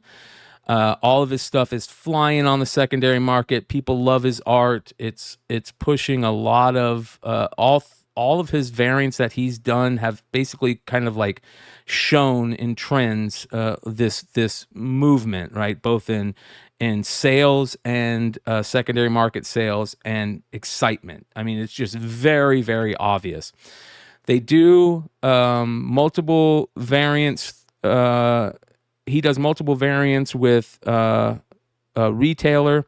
And the latest drop they did over a Whatnot, basically. They did throw some available on their website, but it was just a 25 copies out of, let's say they have 2,000 copies, right? 1,000 foil, 1,000 cardstock virgins. And they put up 25, they sell quickly for 25, then they put up they almost triple the price, put them up, they sell out. The amount they put up, 25, they sell out. They go on their Whatnot sale. They have Dan with them. And here's the important part. I want to make sure that people realize that the artist is with them at this time. And he's signing books and remarking books. And they start the Whatnot sale. It's got 1,500 people in it. 1,500 people waiting to buy said variants, okay? And they only drop a few more copies. Now, you guys can go watch. Swag put out a good video. Shawn put out a good little short about it. We talked about it on Drama Alert on Saturday night, pretty heavy. You guys can go watch this, get the whole breakdown of it. But a couple of things that I want to mention. One, it felt like the vast majority of the people who came out with the pitchforks very quickly were fans. It didn't feel like they were as much flippers as fans. And most of the comments that I got were talking about how they were a big Quintana fan. They were buying all his stuff. This pissed them off. It pushed them away, that type of stuff. Next that happened, it felt like there was a market manipulation tactic here. And what I mean by that is you have a variance that they keep upping the price until they realize, they could sell for $1,000 a piece if they want, because people were literally buying them for $1,000 a piece in auctions on that show. And they realize, holy shit, these things are selling for a lot. They start making comments about how Dan's a high value artist. he deserves to be making money on this stuff. And if you're selling them from cheap, it doesn't help Dan out. And they're not going to do that. As a matter of fact, Dan put out a post basically kind of saying the same thing. I am a big artist. And it looked really bad. It just did. It looked terrible. Okay, Da Vinci. Yeah, right. And don't get me wrong. Yeah, you're the hottest artist on the game right now. As of right now, this week, like, you are up there. People are paying $200-$300 secondary market sales for your variants. But so does he work digitally and do the colors and the inks and everything? He doesn't work digitally. It's all painted. There's some painted. after the fact digital addition to it, but it's mostly painted. Yeah, hand painted. And he sold that hand-painted Absolute Batman 16, the original art, for $100K.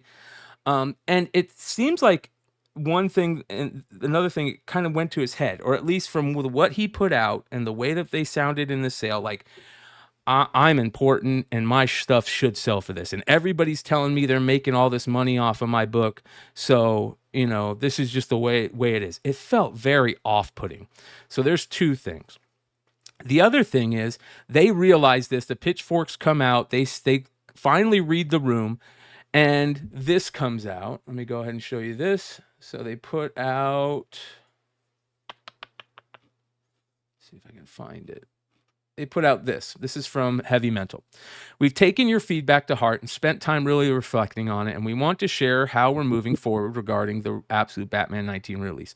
We'll be releasing 500 copies of each variant on Whatnot on Tuesday, April 14th at 6 p.m. Pacific time. Each variant will be buy it now dropped once with a quantity of 500 each. Everyone who picked up books during the auctions will be receiving a signed and stamped copies. Now they're talking about the original auctions. The remaining books are planned for upcoming conventions, collector boxes, future signings, with some also being sent to CGC. We know this could have been communicated more clearly from the start, and we appreciate everyone's patience with giving us a second chance. In this, they say the new prices will be $15 for the virgins and $20 for the foils. Here's the problem with that. None of this makes sense. There's posts before the Whatnot where where Quintana is saying the exact same thing that Heavy Mental said. So they talked about it. It looks like they had this kind of idea going in. There was no talks about mystery boxes or anything before this drop. So it just sounds a little convenient to me that, we had these planned for mystery boxes, like that type of stuff. They had to put out, in my opinion, they had to drop the prices immensely because their hole would just be too deep to dig out of. So they have to do something here. But at the same time, right, you're leaving so much money on this table because of this mistake. You could have, and nobody would have batted an eye as the retailer on this one, if they would have said, we're putting up 500 of each. This is for the first Whatnot drop, the debacle. We're putting up 500 of each at 75 a piece. They could have said we're putting up 1,000 of each at 75 a piece, and they probably would have all sold out, right? And made a ton of money. Now they're leaving a ton of money on the table because of their mistake. They have a reputation problem now with the retailer having a bad reputation, who's a fairly new retailer, and an artist creator who's a fairly new artist creator, started in 2018. That's where we started seeing stuff from him, who's now got a bad reputation. And most importantly, now there's bad juju being pushed back onto DC and the Absolute brand. And that is where what I want to talk about tonight. That to me is the ripple effect, right? There's this ripple effect. And so many, I'm telling you guys, I have heard so many big name creators out there asking, hey, what's going on with this? What's the deal with this? Because in my opinion, I think they're worried. And I think this is them going, see, just like how we kind of took Filip's thing the other week, like, I can't rely on anybody else but me to make sure my brand is held at the highest standard. This is showing creators, publishers, and retailers exactly that. And it worries me because now that makes me think, retailers or creators and publishers are going to start moving away from the model of like we were talking about. It's if you don't think that it's a good thing to have retailers sell your variants, I think you're a little you're missing a big part of that, because like Filip said, there's a big huge audience for some of these retailers. There's a big huge group of people who buy from them that are going to be exposed to your book. There's a big group of people, if you don't put if you're not, have your own eBay Live or your own whatnot or your own eBay store, you're missing out on a big group of people who would see your stuff. But at the same time, there's that whole question, will they respect my brand? And that's a major point. Shawn, what are your thoughts on this? Because you put out a great video, a little short the other day about this. Yeah. So I put out a short, and then me and Kyle did a live video on this about today, about probably 4 or 5 o'clock we did. I just had way too much to say about this. So they have destroyed, in my opinion, right now, they've destroyed their brand. So again, I mentioned this in my video. I have no knowledge about this. I don't know what I'm talking about. This is my disclaimer. I'm a complete idiot. Nobody should listen to anything I say ever. This is all bad information I'm about to say. I heard a rumor, somebody added up the bin sales before that sale was deleted, and there's estimated to have made between $200,000 $240,000 on that show. So I don't think any money was left on the table at all. I think they got super greedy. Then they went live yesterday, right after we got off the phone. We had our little pre-call talk, all of us. We have a pre-call talk, and we talk about all you guys in the chat. We go through the chat and we talk about every single one of you guys, which one we like, who we don't like. Just kidding. And as soon as that was done, he was live on Whatnot, and he was just talking about what's going to happen, talking about the drop tomorrow. And they had this whole vibe of like, guys, I recorded it. I recorded it, and I played some back in my video. And they're like, guys, we're not greedy people. This isn't about money for us. We don't talk about profits. And I was like, bullshit. Are you kidding me? Like, yeah. Oh my God. It's absolutely ridiculous. But this was purely greed. They dropped 25 for, this is what I'm hearing, right? From what I hear, I have no exact knowledge of this. I heard they dropped 25 for $25 on the website. Then they did 25 for $50 or for $75. Then they did 25 for $150. I don't know. That's what I'm hearing, right? Just that price escalation alone shows greed, period. Why are you going to drop 25? Just announce the plan. Then in their live show, they did 25 at $75, 25 at $75. They did that 4 times from what I hear. Then they went instantly to auctions. As soon as that first book hit $1,000, he should have been like, whoa, time out, stop. You guys are paying too much for this book. There's 800 copies left or 700 copies left. You're paying $1,000, time out. Stop this auction. I'm refunding you your money. You paid way too much for this book. Guys, we got to change this up. I might need to do bigger bin drops. I'm going to do another 200, 300. Here's how many we have left. There should have been transparency there, 100%. But they didn't care. They were just like, let them sell. They're totally worth $1,000 each. Of course they are. This is Dan Quintana. Oh, his books I are thought I worth saw. so much money. I'm pretty sure I saw them for like $1,900 on eBay. Not sold, but like listed. Yeah. So and then because they were going for 1,000, blah blah blah, and then if they would have been, they screwed themselves over, because like, what are you going to do with the remaining 700 copies or whatever it was? Sell 4 a month for $1,000 each for the rest of your life? Like, I guess put them $48,000 a year income. Better put one in a blind bag every 3 months. Yeah, I mean, it's just you would have product for the rest of your life, until no one cares about that book anymore and it goes back down to normal prices. But they screwed themselves on that drop 100%, and it was all based around greed and trying to get the maximum amount of money that they possibly could with like almost plausible deniability. Oh, it was up for auction. I don't. People pay what they started pay. it. I started it for $1. I don't. It's not my fault. They're paying that much for this book when they knew damn well. And then all the shit comes out, right? People are going after them hard. Read the comment sections on Instagram. They were blocking people like crazy in their live show. Deleting They were comments. deleting comments on Instagram. It was terrible. Yeah. Terrible what they were doing. And they're like, we're listening to make things better. No, you're not. You're just trying to do damage control. And their job tonight was not sorry guys, we're trying to do better. It was a sorry we got caught. Drop is what it was. And I heard a bunch of I think, people. somebody will be doing a book with him tomorrow. Who? Heavy Mental or Quintana? No, with Quintana. Oh yeah, Quintana for sure. Oh for yeah, sure. oh, yeah. Yeah, when he was not humble at all. He said, I should get this money. Well, and then he made we need to bring back shame.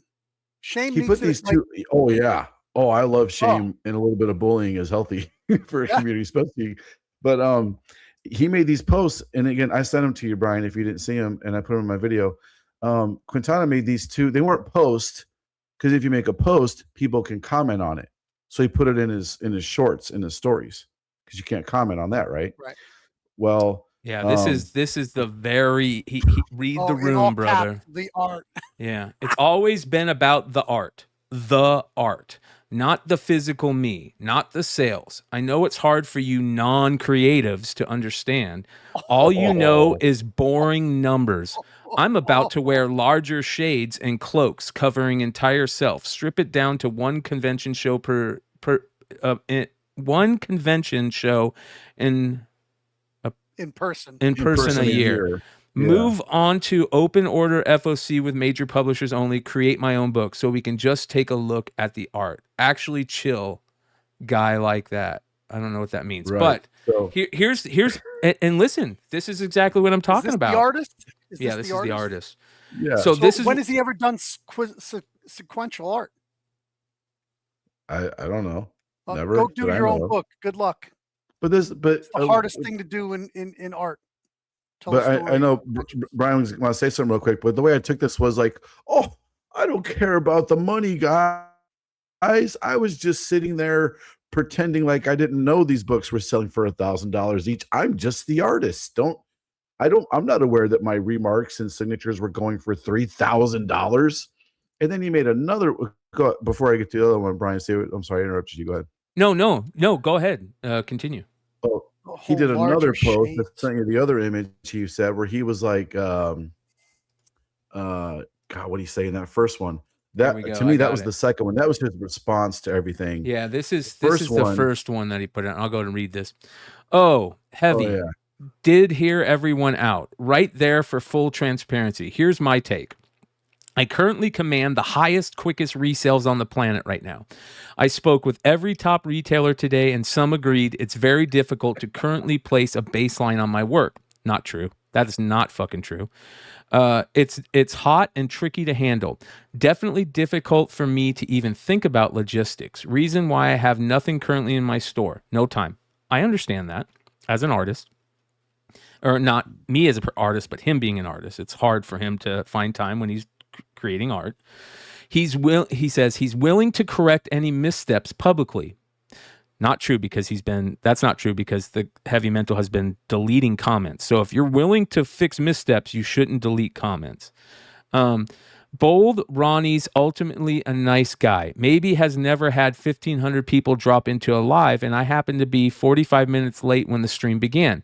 Maybe really felt that he may have needed books for an absolute box he's creating.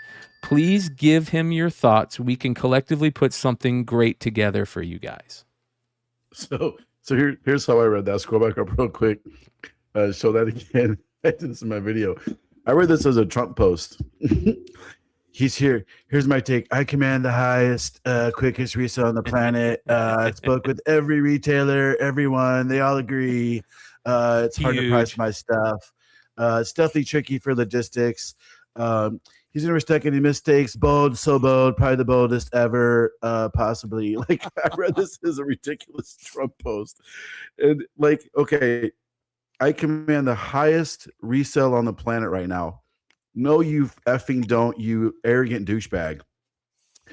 If they would have dropped these all 1,000 at once for $1,000 each, and then they all sold out within 5 seconds, I would go find a crow and eat it live on stream to eat my words, because I would eat crow and say, you know what, you're right. You are the top fastest selling one ever.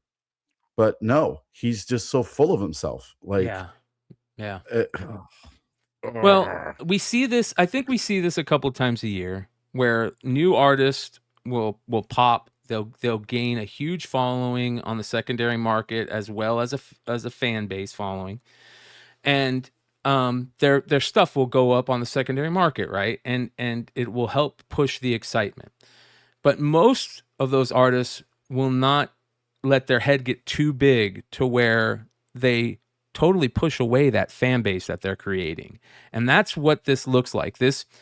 You're always better off stoking your fan base with positivity than you are making it look like you're better than somebody. You know what I mean? And that's just the way it feels to me a little bit. But don't get me wrong. I'm sure he has a lot of retailers that are saying, bro, you're hotter than the sun. And if you do a variant with me, I'll make you $100,000, yada, yada, yada. Like, I'm sure they're stoking that fire as well. You know what I mean? Yeah. And it's, I mean, I spoke with every top retailer. I'm probably very good friends with 5 of the top 10, I would say. I know 8 of the top 10 in my universe, I guess, that I would consider top. He didn't talk to any of those guys. He talked to maybe 3 or 4 guys that are just kissing his ring and giving him blowies to make him feel good and stroke his ego because they want to work with the guy. Yeah. I call, like I say, I don't give a shit if I ever work with the fucking dude. I don't need him. No. Anyway. I know I'll never work with him. You're going to have a Quintana signing with CGC they're witnessing in your store at the same time. Yeah. But here's a great comment. Here's a great comment. This is from Zachariah. He says, I'm petty as fuck about this because it really shook me, the whole Quintana heavy shit.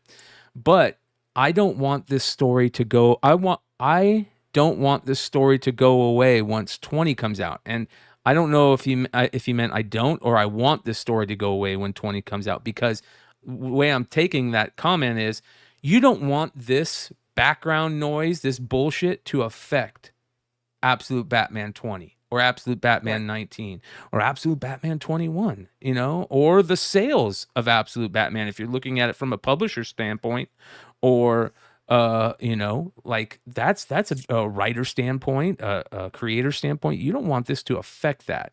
And that's, again, goes back to the whole thing of not everybody is going to have the book's best interest and the creator's best interest in mind all the time. And how do you cage that?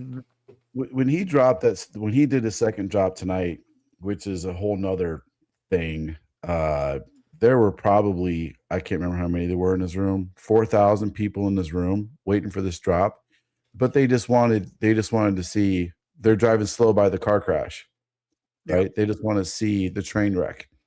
But hey, there's people that argue and say there is no such thing as bad press. So, how many people are gonna, how many times when you hear, oh, this book was a misprint and nobody should buy it because it's jacked up, and it just goes up in value. I mean, this could have an opposite effect where, oh, now people want Quintana stuff even more because he's so in the news and controversial. And this is my 3rd show talk video I've done about the dude. I mean, So I'm sure he has tons of books covers already done that are coming out. I promise you he does. So I don't know. There are a lot of people especially in Heavy Mental's Instagram posts where they're like, I will never buy another book from him. I'm done. I'm out. This is ridiculous. And you can say lesson learned. I've made a lot of stupid mistakes in my time and I made up for them, but I've always had at the core the buyers and the fans. KRSers, Chris, he didn't talk to Quintana. Well, clearly we're not top retailers, Chris. Neither me or you. So we're not top retailers. So Well, now listen, we know our I place in do the want to world. say this. We are kind of harshing on Quintana and Heavy Mental right now. So just like Mhm. every other guest Like and Philip? show, like Philip, there is a seat at on the channel for you guys if you want to come and tell your part of the story. That is only fair. Might be a little bit like the Spanish Inquisition, maybe. I'll mute myself the whole show. I won't even be there. Just come in with Bryan. Yeah, but it's very interesting in another factor because from an industry point of view, because it makes me, for the last 2 years we've been talking about how exciting comics is, how great the stories are, how great the covers are, the artists are, the writers are, the secondary market, the collecting aspects. Loving a lot of the retailers are changing the game and realizing that it's more important to build a fan base and a community and treat the customer right. Like that's what it's felt like for at least 2 years, pretty heavy. And now this happening, and at the same time all the talk behind the scenes about how expensive everything has become, is very alarming, to say the least. Mhm. How long will it last? I don't know. It could blow over next week and we're back to everything being fine and dandy. Do I think it will? I don't know. I think there's a lot of people that are going to be like, I'm done spending $1,000 on a brand new book. Those people that bought them here and now are able to get them for 15 or 20, how are they going to feel? I don't know if I've heard rumors that that Heavy Mental refunded all the people that spent big money on the books. Don't know if that's true. I've heard rumors that he is supposed to give stamped autograph. When I say stamped, Quintana does this cool like premium stamp thing.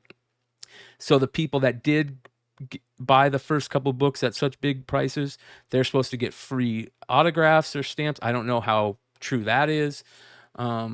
It's just at this point something for the industry to see and go, okay, this is exactly how not to do it. Right? This is how you don't do an exclusive drop on a super hot book with a super hot artist. Yeah, it's a master class in what not to do. 100%. 100%. This can be looked at as a perfect way to not sell, how to not sell an exclusive. Yes. 101. Yeah, totally. Yeah. No doubt about it.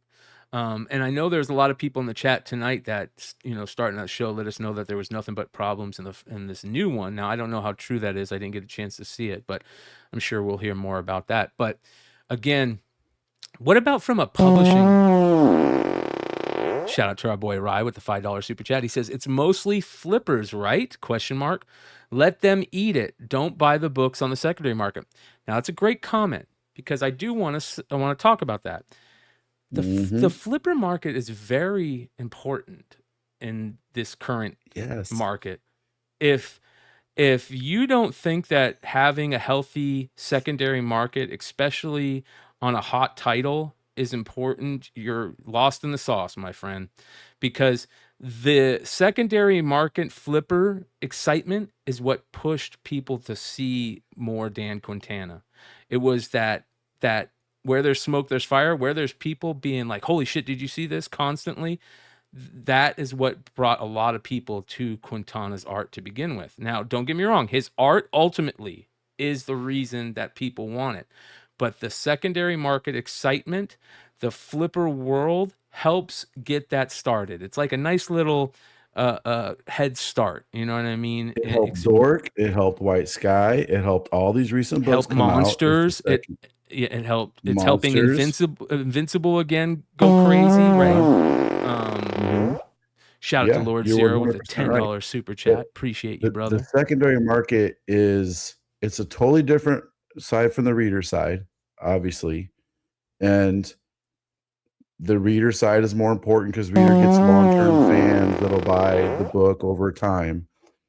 Flippers just, and I'm one of them, we go from the next hot book to the next hot book, right? But it is a very important side of the industry. Arguably, there's a lot more money in the flipper side than there's in the reader side. And it keeps some there's stores, no argument. There's way more money. Yeah. Way more money in the flipper side. The thing is, it's for the flippers. You're not correct. for the people who get it from the flippers. Rye just dropped a $10 super chat again. He said, Brian, I agree, but as you said before, where's the meat on the bone? Great fucking point again, Rye.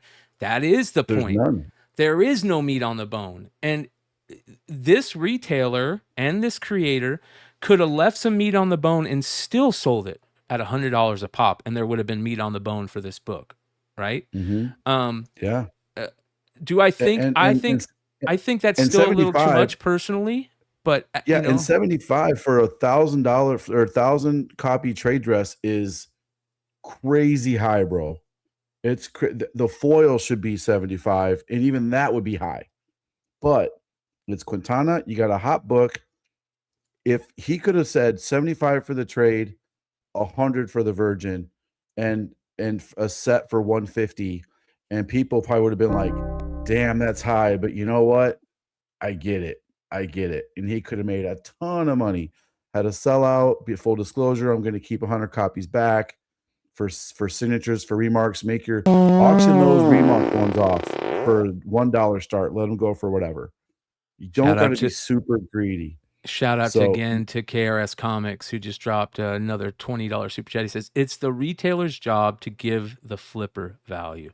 And I'm not going to say it's their job, but I agree with you that it is a smart thing to leave a little bit of value on there. You're right, Chris, along those lines. I think their job is their job changes.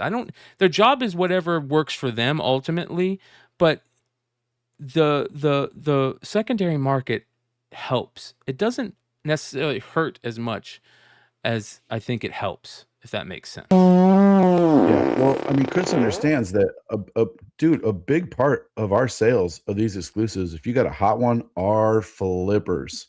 Yes. Go to a con on a Friday or Thursday before it opens, Friday before it opens, first day of the show. At these guys' booths, they do the big exclusives, Comic Mint, Big Time Collectibles. If I'm lucky me, sometimes there's a line of people that want to buy those books. Go back and look at their booth on Saturday morning. It's almost crickets because all the flippers already have those books. Yeah. They make all their money Thursday and Friday. Yeah. And the rest of the books, they're hoping the general public walking by wants to buy them. So, Rye dropped another $5 super chat. He says, Quintana would have extended his shelf life even longer. Meat on the bone. You're right. Yeah, I think so. Right, 100%. Yeah. Anyway, I've been battling about this. I want to go pee, but I can still hear. I want to hear what Jesse. Jesse's been oddly quiet for the last 30 minutes. I want to hear Jesse's thoughts on this. I'm just going to say it as it is. I could care less about this. I have no answer to this topic. It does not affect my retail business at all. Doesn't affect the industry at all. I don't know why you guys think it affects the industry. It's 2,000 freaking copies. We'll forget about this by Monday. Well, you guys have extended here's the deal. If you're charging more than $25 for an exclusive, you're overcharging already. So anybody that charges 30, 35, 40, I know the margins. I'm not going to say what the margins are, but since we don't have MSRP, we have SRP, what you guys decide to overcharge. So everybody's overcharging. It's just that's this business. So I get why Shawn is in that space. He deals with all those guys. So that's very important for him to come out to say, this is what my brand thinks. It'll hurt. Yeah, it'll hurt that business. Hey, Right, Jesse. exactly. People stop I'm not- buying exclusives. Hey, Right, Jesse. I'm not in Can that I ask you business, so something? it doesn't affect me. Right. Can I ask you something? Sure. Do you think that let's just use Brian Pulido. Do you think that Brian Pulido would benefit from letting retailers do variants No. of his Yeah, characters? first of all, Brian uses MSRP, right? So it's his price. That's the price you have to agree to. So he doesn't allow people to come out and say, well, you buy it for XYZ. Oh, you're selling it for 75. The last person that did that to him will never be able to do it exclusive again. We just live in a world where we have to do what's good for our business. These people that bid for those books, listen, we could talk about what people paid for my Turok #1s, right? $25 to $28. Are they technically overbidding? But that's their choice to pay that price. They like the hype. That person that paid $1,000, well, maybe that's where he felt the value was for him. He doesn't care what it is for everybody else. So I think at the end of the day, yes, there are some fans out there mad and some retailers out there mad, but guess what? It's next book up. It's next customer. What about the up. creators? What about all the creators that are asking about this? What are your thoughts on that? Well, those creators need to go create books so that they can get $25 to $30 to $35 each. I don't know why that affects them in any way, shape, or form, unless they're just jealous. I mean, at the end of the day, we are in a business. If he would have sold all these books for $50 each, trust me, people would be bitching, right? People are always going to bitch if they don't win it, if they overpay or whatever. But I just don't think we're in a world where we're telling people what someone should sell their books for, and they're wrong, and consumers are wrong if they pay a certain price. Let them pay what they want to pay. What do you think that nobody should have? That other retailers shouldn't have an opinion on what a book should sell for? Oh, sure, they should have an opinion, but that doesn't make it fact. That doesn't. There is no bar that comes out and says foils need to sell for $25. Shawn knows this. What would we do when a book that was 1 in 25 come out? Well, it's $25, right? $25? Because it's 1 in 25. Sometimes That's how 15. we did it back then. Sometimes Which is 15 ridiculous for because the the book. 25 books cost you more than $25. Oh, yeah, sure, but that's kind of the basis we had. Yeah. So when people, it's kind of like when someone says, "Well, Absolute Batman had 70 covers." You don't have to buy all 70 covers. No one's telling you have to buy one cover. There's just 70 covers out there. DC's job is to make money, and if they're making money selling all these extra covers, that's it. I just think at the end of the day, everybody should have an opinion, but that doesn't make their opinions right. It's just their opinion. Shawn started off this conversation with, "This is my opinion. Right. Don't listen to me. Right. I'm an idiot." Shout out to Exactly. Gilbert with the $20 super chat. He says, "Go check out KRS. No disrespect to Shawn, but KRS the best in the industry." Amen. There you We go. love And KRS over that's here. that consumers. I agree. Yeah, yeah, The- they're the best. So We the love way them. I look at it is there's water. When you piss, there's water, but there's also ammonia. So if you piss on your food plants, you're watering them. But are you? And then do you want to eat from that plant that grew from pissing on it? And I just feel that like these guys are pissing on the industry. And the industry as a whole, it's an ecosystem, and it has to be tended. And Right. if we don't tend it and put out bad players, shame them, bully them, crucify them, don't spend money with them, Yeah, I show up think at that their there's- booths and knock shit over. You know, I just the reason this whole thing has irritated me and many other people is because the way it was handled and to be specific, there was no announcement of how many were going to be dropped. There was no announcement of what the price is going to be. There was no announcement of where and when and how they were going to be dropped. When you have a super hot product and it's very limited, this is the difference between this book and the Tur Oaks Jesse sells, right? They're limited to how many are going to, there's 1,000. Arguably, that's a very collectible number, especially when there's 1,500 people in a room. There's 1,000, call it 2,000, 1,000 trade, 1,000 sets, right?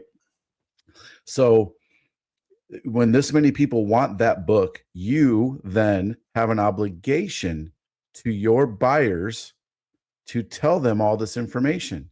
So then they can make a responsible buying decision about, do I want to invest my money in this as an investor, as a fan, as a flipper, as a whatever I am, collector. So that's a what not rule? No. It's a Shawn's opinion rule that you have an obligation. You have an obligation to, and I think the vast majority of the industry would agree with me that you have an obligation to give your fans, your buyers, the people that put you where you are, the information for them to make a good buying decision. Any good seller does that. Car dealerships give you information about the cars. House realtors give you information about the house. Freaking this bottle gives me information about the informed ingredients. So decision making. Okay, so where is the informed decision making data coming from? Let's talk about prices, because that's one of the things real that quick, Dan. Somebody asked if I sold everything at cover price. So I do on the week that it comes out. After that, the books are no longer this week's books and they're back stock, and I can sell them for whatever I want to. I sold the Batman 1 in 25 today for $6.99. It actually doesn't have a price on it. League of Shawn approved, says Big Clutch with a $10 super chat. League of Shawn's approved. Okay, so back. Yes, I do. On the week they come out, I do sell them at cover price. Let's talk about pricing, because that was one of the things that Quintana was like, oh, retailers are telling me they can't price my books and da da da da. What are your thoughts on that? Where does the informed decision making come on pricing data, especially for a situation like this? So for me, it comes from my experience personally and what I see my peers doing to my left and my right lateral limits. You got to be aware of what you're doing, what your adjacent units are doing, right? Military talk a little bit. So just like Amazon's aware of what Walmart online is doing, right? Everyone's aware of what's happening. Chevy's aware of what Ford's doing. We all got to be aware of what each other's doing. We're selling the same product, very similar product, different cover artist. Natalie Sanders is a different artist for KRS than anybody I work with. She's phenomenal, right? No one creates art like her. So you base it off what you see everybody else doing. So general price point for a 3,000 print run book nowadays seems to have fallen around the price range of $20, and buy two get one free on the website. Yep. On Whatnot, it's fallen around $8 to $10 for a trade dress, depending how many. If there's a 3,000 print run, it's shared between 4, 5, 6 stores. You can buy it in wholesale bundles from retailers, whatever, right? Virgins, a little more. So that's kind of the general consensus. Now, if you're doing a super limited drop, we're dropping a book to Saturday, a Nectar foil.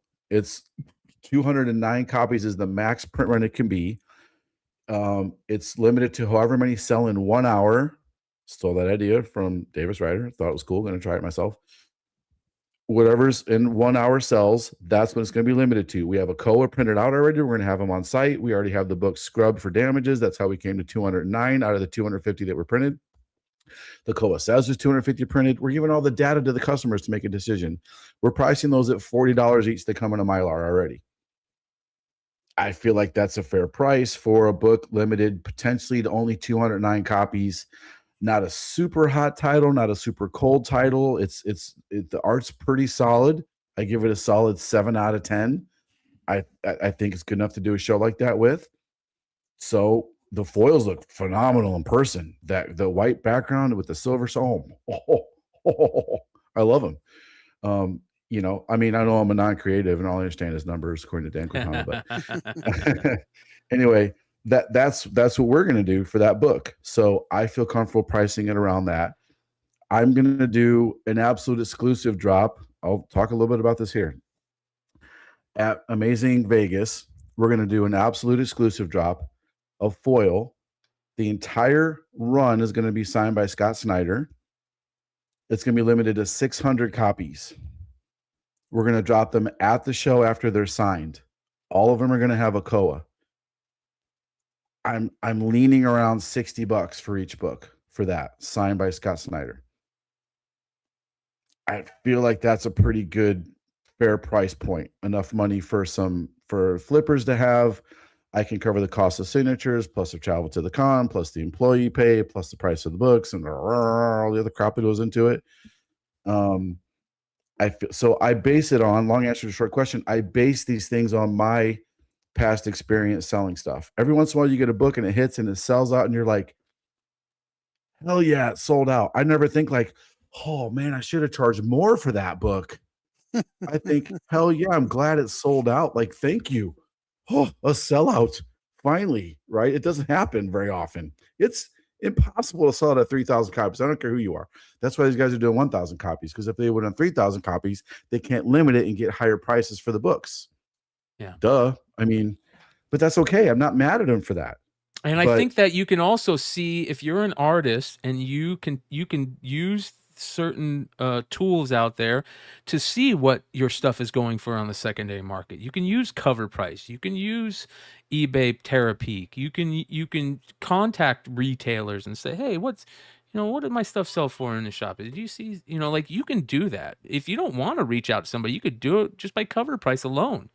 And I don't think that, you necessarily have to listen to a retailer that wants to work with you, telling you how hot your stuff is, and like, oh, your stuff is so hot that we could sell it for $300 a pop, and people it's gonna sell out of it. Like figure that out. Don't piss off your fan base. That's just my and that's me coming from a collector's point of view. I'm obviously not a retailer, but from a collector's point of view, I look at it from a fan base thing. Like, you're especially if you're a newer artist, it's been around for, let's say, 5 years or less, like you're creating the long game fan base that for the rest of your life, anything you put out, they're going to want to buy because they want to support you. They like your art, but they also want to support you.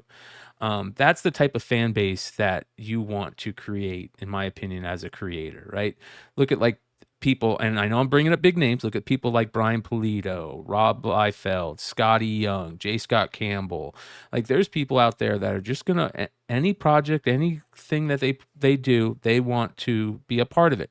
Not just because they just only want to collect it. There's a lot of people out there, but they also want to, there's a fellowship, there's a community, there's a fan base that they get along with. Oh, did you see the new J. Scott Campbell release? Oh, fuck yeah, I did. It's fucking amazing. I got 2 of them, whatever.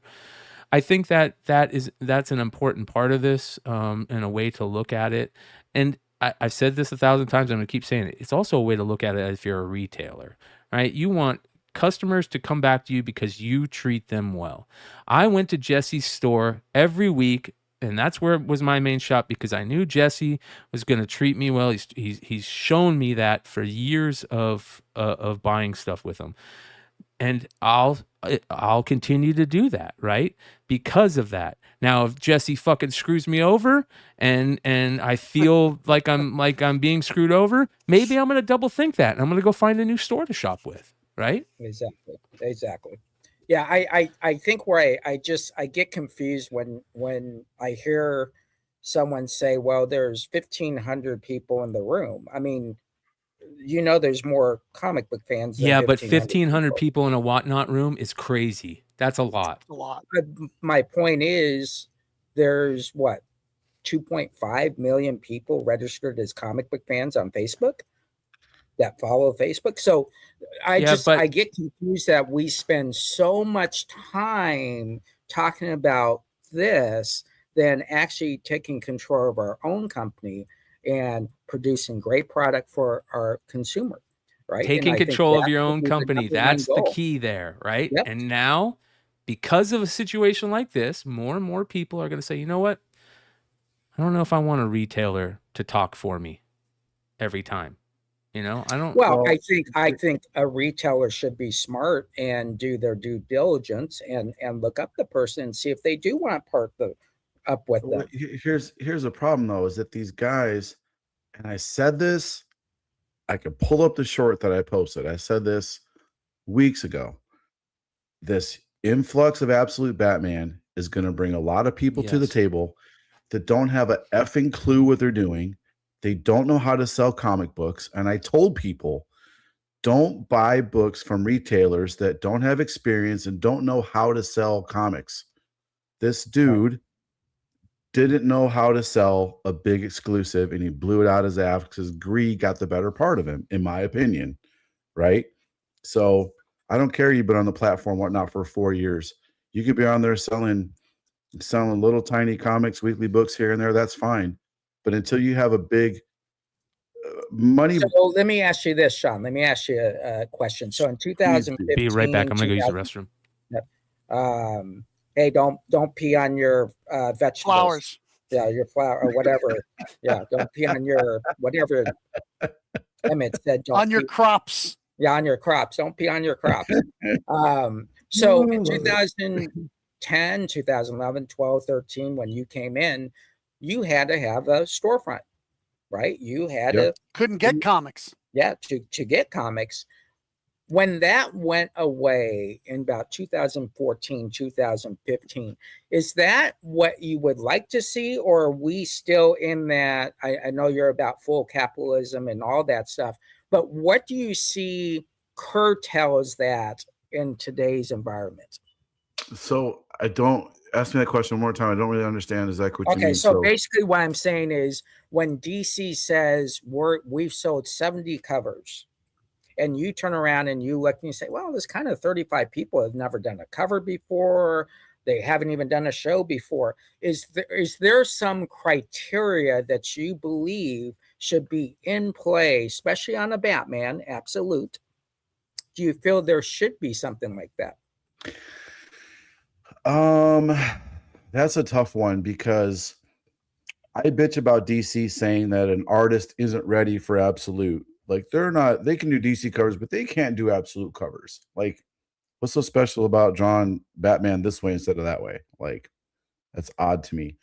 So I don't want to say that somebody shouldn't be allowed to do an Absolute cover, but I do think that a publisher, big publishers, the big two, should maybe screen a little more as far as like, okay, you want to do an exclusive, cool. All they ask is your account in good standing. Do you got the money? Done. No problem. Because they don't give a shit what you do with those books. As long as they get their money for them, that's 4,000 books, 3,000 trade dust, 1,000 virgin. They're shipping you that they just charged you an average of $4 each for, $3.75, $4 each for, that cost them 30 cents to print or whatever it is. Right. They just made a crap ton of money on you. They don't give a shit. But now maybe they are starting to give a crap. So I would, how many exclusives have you done? Have you done some smaller print run exclusives, 500 print runs, Dynamite, Image? How many are under your belt? How you plan on selling them? Do you have, and really, again, not that they care because they're not there to police your business, but in an altruistic, are there to protect their brand. They are, but in an altruistic world, it'd be nice to have somebody see, Ryan, we'll check that out in a second.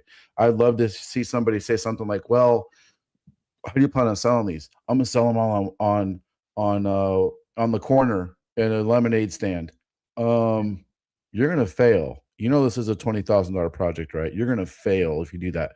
So it's not their responsibility to police how you sell those books, but then maybe it is a little bit their responsibility to make sure that you can handle that level of an exclusive. You're not going to go bankrupt. You're going to be able to do, because if you succeed, you're going to come back to them and do another exclusive. I want to talk about this for a second, even though I wasn't here for most of it. Real quick, Rye says with a $50 super chat, he says, I just want to say this.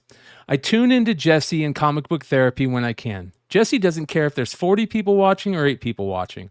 I watch because I know damn well he doesn't have to sell to 8 people. He's there for the love of the game. Amen. Yep. Amen.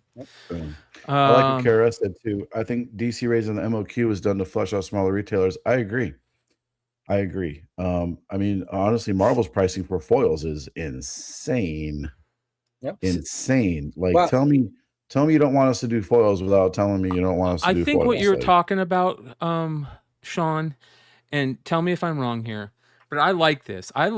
We've talked about this too on the channel and especially the industry show before. Shout out to Dennis, who used to always talk about his mentor saying, share your information freely. And there is something about, and I've talked about this too, there's something about having somebody in your life, especially if you're a man and it's, let's say, an older man, like a mentor that mentors you. When I was working space and defense, I had a guy that was my mentor. He was my head engineer, and he saw the ability that I had, and he put me in places that I shouldn't have been because I don't have a fucking engineering degree. I shouldn't be working in engineering, you know what I mean? But he saw that in me, and he took me under his wing, and he saw that I was interested. He saw that I wanted to work well. I was enjoying what I was learning. And he said, you know what? This is the guy. He's going to be my new engineering lab. He's going to run my engineering lab. He's going to do all the engineering work. Like that meant something to me. And it helped immensely. It made me love my job. It made me love going to work. It made me respect the job. It made me respect him. That there is something about that mentorship that is important. And if there is something like that with retailers, right, that can happen, if you're a young retailer and some other retailer maybe comes around and says, hey, can I give you some advice? Take it. Don't be standoffish. Even if they come off as standoffish, take it, and maybe you'll learn something from it. Maybe you'll create a relationship. Maybe you'll create a mentor relationship of somebody that can really help you, you know?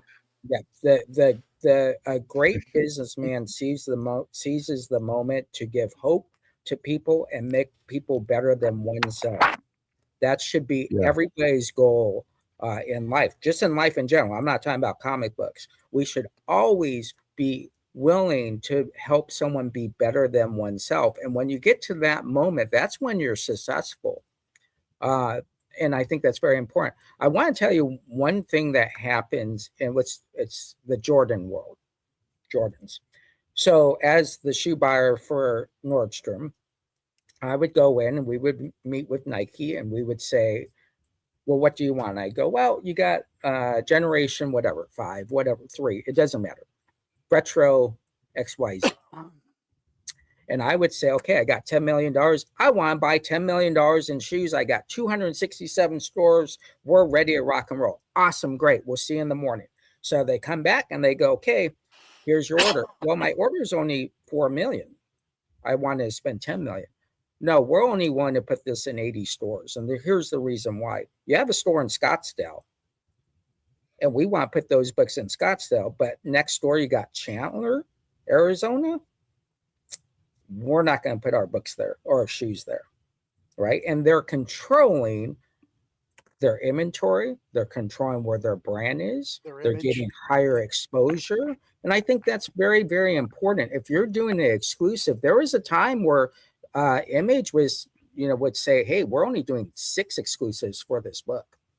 And to qualify, you need to do X, Y, Z. Now, of course, we know what happened with that as well. And they got to the 10s and the 20s and 30s and all that stuff. So it can be done. That's up to the company to decide how they want their brand to be viewed. Some companies don't care. But like Shawn said, they just want to sell product. That's all they want to do. But there are some smart people out there that say, you know what? I would prefer to partner up with Shawn and Comics Elite because that value I have with this partnership can't be gotten by those if I team up with those 2 people. Yeah, I used to say this. I sound like a pretentious asshole every time I say this, but I don't mean it the way it sounds. I've approached artists to do exclusives before, and they say, I'm gonna say it anyway. I've approached artists to do exclusives or even do an exclusive deal, and sometimes they're like, no, I really want to do some coverage for this guy and this guy and this guy. And I'm going, who? Oh, these 2 guys approached me. I've never heard of them before. Like, and then I'll kind of do research and I'm like, this guy hasn't done anything ever. And I mean, good for them shooting their shot, try to work with the top tier artist. But I'm kind of going like, if you're a major league talent in baseball, you don't go and play for your local high school team, even if they're offering you the same amount of money. You want to go play for the Yankees because prestige, look, all that stuff. Yeah. So right on line with what you're saying with the stores. So I would advise artists sometimes. I'm like, hey, yeah, maybe team up with somebody else and then tell this guy, the new guy getting started, ask this other big retailer, can I get in on this? Right. Can I get 10% of that run? You might be saving that guy's life, because Exactly. someone in the comments asking what's the price point of these exclusives. You're talking 5 figures minimum, low 5 figures minimum to do the minimum print run. 12, 15,000. Yeah. It'd be like Yeah, an NFL player going to the Colts, right? It's Yeah, why would you do that? You know, why would you do that? Go wear a pirate costume. That's even worse. There you go. But no, it's same kind of thing. So yeah. Well, the bottom line for this is going to be talked about for probably at least 2 more weeks, I imagine. There's a chance it'll continue. We'll see what happens. It could, like I said, it could just fall. Right. And yeah, we'll see what and the one happens. thing I want to make sure it's understood is retailers in particular don't have the luxury to go 2 weeks, because guess what they got next Wednesday? They got 120 new books coming in. Yep. And it is just there you go. Friday, Well, Thursday. Have you got your lunar yet? I got my Universal, but I didn't get my lunar, so I don't have any image books. I got my DC books. Wow. I don't know why you order from so many retailers, you weirdo. So many distributors? Well, because Universal was supposed to sell me some Pokemon. So they're going to get a rude awakening where they're not going to get many more of my money because they're not selling me any Pokemon. Five Below, buddy. Just walk over to Five Below and just say, I'll take them all. And when they say limit to 2, you just walk outside, walk back in. They'll forget. Oh, I shouldn't say that. Team members at Five Below are very, very smart and intelligent. I'm sorry. I didn't mean to say that. What we should be talking about is the interiors of comics. I just dropped a video on who is the best sequential artist in comics today. I like Dan Mora. That's a good conversation right there. It's Hayden Sherman, hands down. Nobody's doing what he's doing with paneling, colors. He's using different effects, angles, perspective. Like Jonathan Wayshak. I like him. I think it all depends on the type of art you're into. Who's drawn? Well, it's about the story, storytelling. Like there's a lot of guys you like that really can't tell a great story. They have great art. The art's really good, but the story's kind of a little disconnected, and the paneling's a little ho-hum. You know, the Marvel way is like 3-2-3, 2-3-2, like every book, all of them, and we got a splash page, and then back to 3-2-3, 4 more splash page. Right. It gets formulaic. It gets kind of boring. If you read Dark Patterns, like the trade paperback just dropped, I got one to read. It's just really look at what he's doing with paneling, colors, and angles. And Jorge Corona, that's a good one. I like Jorge Corona. Yeah, Corona's good. I was going to say, I keep forgetting who it is, but whoever's drawn Absolute Wonder Woman, the paneling. That's Sherman. That's Hayden Sherman. That's Hayden Sherman. That's Hayden Sherman. Yeah. There you go. I agree there. Look at some of his early work. Some of his early work is insane too. It's phenomenal. Corona is great. Again, I can't not mention Wayshak with his probably the most creative, unique way I've seen a comic ever drawn was Cul-de-sac. Man, it was my number 2 book of the year last year, right behind Absolute Batman was Cul-de-sac. So good. Hey man, I think that he doesn't get a lot of love, but this is me being a little bit of homer. I love Brett Parson from Grommets. I think he did a fucking great job in storytelling. His art was to a T. It felt like, that to me, I hope that guy gets more work based on just the Grommet stuff alone. that stuff was fantastic. Well, he should, because that was a really decent size independent. Like it sold really well. Trade dress or It's got a trade paperback just came out recently. right, Well, I don't and wanna the be that- secondary market's still pretty strong on it. Right. You know, I don't know why. You know, go back to the well. Grommets too is not a bad idea.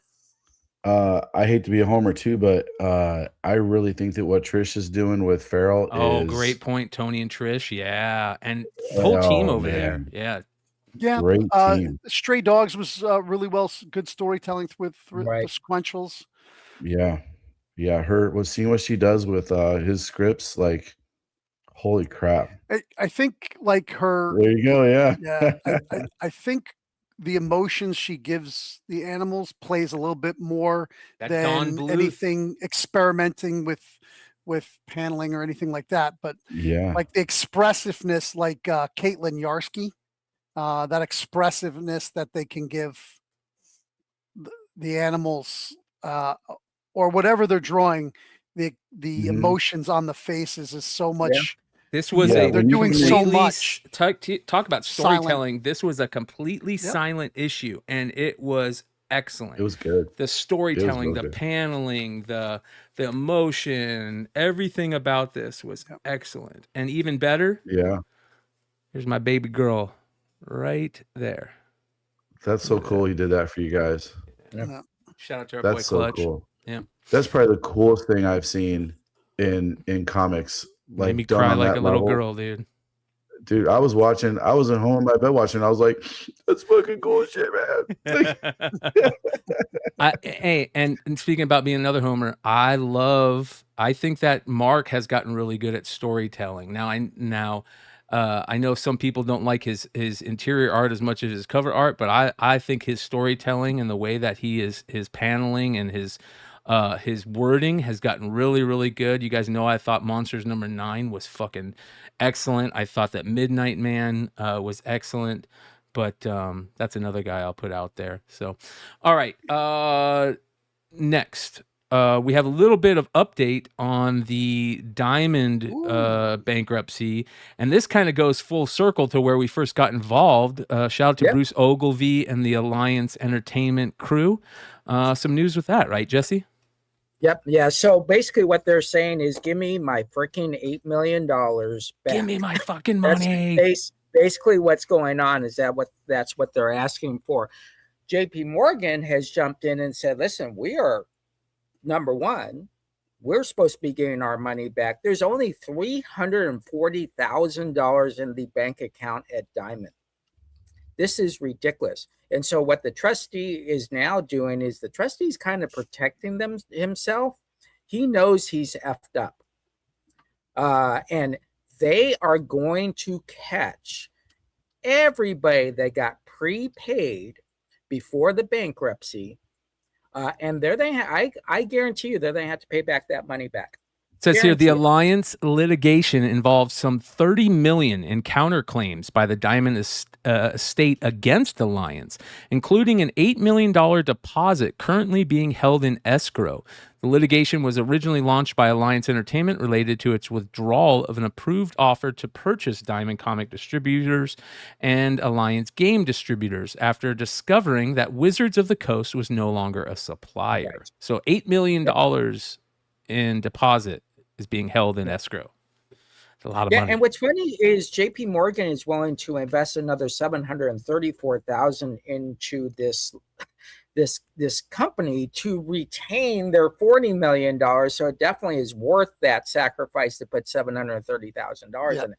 Just this goes to show that when you get a trustee who lets everything go, doesn't get the monthlies, doesn't follow bankruptcy rules, I personally think that they had a fiduciary responsibility to talk to every single publisher and say, do you know your rights during this bankruptcy?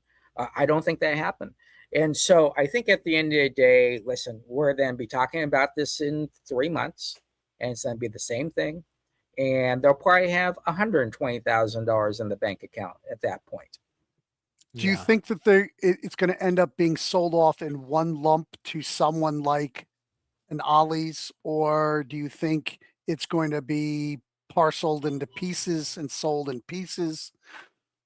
I would say that the smart move would be to do it in pieces. To do one lump sum means you're going to lose money, first of all, especially if Yeah. you're Oh, absolutely. so I think you need to parse it out. But you got to realize a lot of those books were 18 cents, 24 cents. And retailers are like, nope, don't need those. So you're going to see these go into 3-packs at Ollie's or all those type of stores that sell that type of stuff. I know they still have a ton of supplies. Oh, yeah. That's where I would love to be able to go in and buy, because I was buying bags from them for like 81 cents. Right. Well, so legally what was supposed to happen was an independent person would come in and do the inventory and present that at bankruptcy and say, this is how much is inventory. This is how much is bag and boards. This is in comics. This is, Comics Elite stuff or whatever, Merck Publishing. And they would have all that. And then where we're at today, you could request, okay, this is where we're at. What do we have today? Yeah. Derek brought up a good question for you guys, and this is for people that might not understand it that's listening. He says, what is AdPop's end game here? Liquidate everything and make a little money at the end of the day? Was that worth all this fiasco? I still don't understand what they get out of the diamond purchase. Right Distribution. There. Nope, it's all about flexing. That's a flex purchase there. If they break even, they come out ahead at the end. They show that they can come in, they can put up some big money for a company that is going bankrupt or just in general, right? So it's a flex move. Yeah. But they also were able to pick up distribution for all their toys. Oh yeah, sure. All the shops, but they don't have the same pricing that Diamond did. So I haven't bought anything from, but now they've changed their website completely. I mean, I think I mentioned it before. You can buy Yankee candles, then Enesco products, and it's crazy what you can get. I was on there after you said that the other day, and I was like, "What is this?" Yeah. But Craig 679 brought up something I hadn't heard, and maybe you guys know more than me because I'm completely in the dark about this. Bad Idea isn't able to fulfill any of their Kickstarters. I don't know anything about that. I know that they've had problems fulfilling their Kickstarters with some of their first stuff originally, just because they had problems with printers and tariffs at the time. But that being said, I am going to reach out to Dinesh to see about him maybe coming on and talking about it on the industry show. Right. So we'll reach out to him. Shout out to Craig. Yeah, and I think there's a difference between can't and behind. And you need to figure out what the can't is versus being behind on your shipping. For instance, last week, we didn't realize we had no bubble wrap and no paper, but we had to ship out $1,200 on a Monday, right? So we had to go to all the Walmarts to buy all the paper we could, right? And find every gun show store and go on their back and get all the bubble wrap out of their garbage things. So, but you got to pivot. And so I'm sure Bad Idea. I bought a bubble machine. Oh, did you? $200. The only thing is that the plastic's not that expensive, but yeah, the machine for $200, it makes bubble wrap. It's pretty damn good. Did you guys hear about this? So this is very interesting to me. Brought this up. Let me tell you what I got in today. This isn't my pickup. Pizza boxes? No, but I still want to know where my Star Wars pizza boxes went. Brian, you saw the pizza boxes I used to have, right, at the store? Speaking of Bad Idea. Yeah. So this is the first box I got in. Great. Look at this. Awesome envelope, and it's very, very cool. It looks like you got a little uneven cutting there. Brian, can you put me on the big screen real fast? So kind of uneven. I don't know if maybe it was a late night purchase. So I'm like, okay, that's whatever. Oh, here's your comic. Thank you very much. No bag and board. Yeah. Just a banner on the side there. Yeah. So I'm like, okay, whatever. Then I get this big box. Big box, right? Got a whole bunch of cool stuff in here. Very cool. Well, let me take this off. No packing. Awesome. Great. There's the book just hanging out, sliding around. Bro. Near mint minus. Completely water damaged. Every single page. Oh my God. Are you buying every Marvel Age of that issue that you can find? I'm buying comics. You don't worry about what I'm buying. What are you worrying about me buying this awesome back cover? Because the back cover, yeah. He sold that back cover on eBay for more, so he's going to buy them and flip it around and re-put them back up. Yeah, I know. That's why I can't really say anything, because I'm like, wait a minute. I'm the guy buying these for $3 and getting $50 a pop because I just turned it backwards, right? So, be right back. But you know what? I want to talk about. Buy. Yeah, yeah. But at the end of the day, you know, it's a tough job for a publisher to get stuff out. They've never had to ship before. You know, Shawn's the anomaly in all this, right? Because he has grown up in this business and has learned how to distribute comics through his warehouse to the consumer, and it's done everything possible to ship out all this stuff. Most publishers aren't like that. And that creates this big void that when something does happen, like the bad idea thing happens, oh my gosh, what's going on? People can't ship their Kickstarters. Yeah, or they got to pay somebody to do fulfillment for them, which is very expensive and can eat up a huge chunk of profits. So yeah, a huge one. The average cost to ship through someone else shipping your books, folks, is about $1 to $2.50, $1.75 to $2.50 per item. Yeah. So if you have 10 items going into one box, you're paying what, $25? Yeah. Yeah, we quoted somebody $3 a package for 2 to 5 comics in it, and then if they had extra little throw-in junky things, you know, bookmark stickers, magnets, it was an additional 25 cents per item. And I had people say, that's the best price I've seen, but can't afford it. And I'm like, and with that rate, I'm not even making hardly any money. Yeah, that's got to cover my Gemini, my labor, my ship, my tape, my label, my person. Okay. All the things.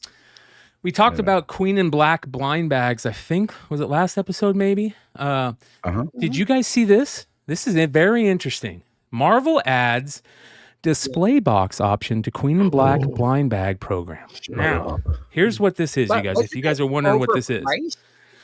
What? Wasn't there a price for it, though? Huh? Probably. I think they were charging for it. I don't know. But here's what's interesting about this. It says Marvel Comics has added a new twist to the blind bag program for Queen in Black #1 with a display box option that will include 19 blind bags and a display box exclusive cover. The 19 covers will be blind bag exclusives as previously announced, with no open order variants. Every display box will contain an exclusive black version of Pat Gleason's Webhead variant, which will be sealed in a clear plastic bag, as well as both connecting variant covers by David Marquez. The blind bag program will also include a one-of-kind sketch covers, blah, blah. The reason why I'm bringing this up is because way back when Whatnot first started doing its Whatnot packs and its their packs over there, I thought to myself, we talked about this, when is this going to start showing up in case form for comic book stores? Ladies and gentlemen, this is your case form for comic book stores. They're creating the box. They're creating, instead of getting 3 packs or a single pack, you can buy a box with 20 of them and set them on your counter in your store. Right. Pretty amazing. That's pretty cool. So, so is this back on FOC because of it? Is it open to order again? It hasn't been on FOC yet. It hasn't been on FOC yet. It says MSRP for display boxes is $150, a savings of $10 over the cost of 20 copies of the 56-page first issue, which is priced at $8 an issue. God, those Yeah. fuckers. Yeah. Wait a second. That's not right. So if it's $8 a copy, you get 20 copies. That's $160. I'm paying $150 to make 160. No, That's not with our discount. That's not with no, our 50% discount. no, Yeah, not with your discount. MSRP is MSRP. when What we're supposed to sell it for, yeah. Mm-hmm. yeah, you get for like $75, $80, something Yeah. like that. So that's great in my That's a opinion. very weird sentence. That sentence is a It very is. weird It one. made me think that, yeah, because it okay, yeah. Yeah, it's a savings of $8.90 some per cover. Okay, that's a great God, Gleason. Yeah, it is. Yeah, that is so cool. Yep. That is so yeah, cool. I think this is look something at that the consumer will vote with their wallets on this. Yep. Vote with my wallet. Yeah, it's kind of like what was that came out, Shawn? Remember they did The Walking Dead and they did that big box set. Remember that? Yeah. I forgot what issue it was that they did. No, it's the 20th anniversary or something like that. 25th. Yeah, they did a 25th anniversary one. They did a big old thing. Well, there wasn't a box set for issue 100 though, but it was the anniversary set, I think. Didn't they do a box where there was original art and there was image boxes where you could get original art of different comics? The covers were exclusive covers, like all had Spawn on them. Like all the different issues that were running. Probably about 7 to 10 years ago. That might have been back when you were with the plebes and all that. Yeah. You know, like when they did like the Spawn month exclusives and every cover had a Spawn on it. No, it was like a box that you could get, and then you got. Oh no! Some had original sketches. It had it had redneck in it, monstrous, and you got the gold foils in it, and then some of them did have original art pieces. Yeah, you're correct. Yep. Man, nobody talks about those. Those were some fucking great stuff. Yeah, that FOC is April 20th on those boxes, and Midtown had them on sale for $119 the other day. So, all right, let's get into some pickups. You guys had some decent pickups this week. Here you go, Emmet. Look at that. That's a great pickup. Yeah, it's got problems. It needs a cleaning and pressing, but if you look, there's a reason why. It's a Mark Jewelers. Yeah. Are you looking on the back of your Mark Jewelers? If they come from Boston, they had a ad for the police department in there. So you should be checking the back page of your Mark Jewels. It's a blue Boston police ad. Okay. And then it also came with the 3 Star Wars from the bag. Poly bag, 1, 2, and 3, the poly bag. Gemco days. Yeah.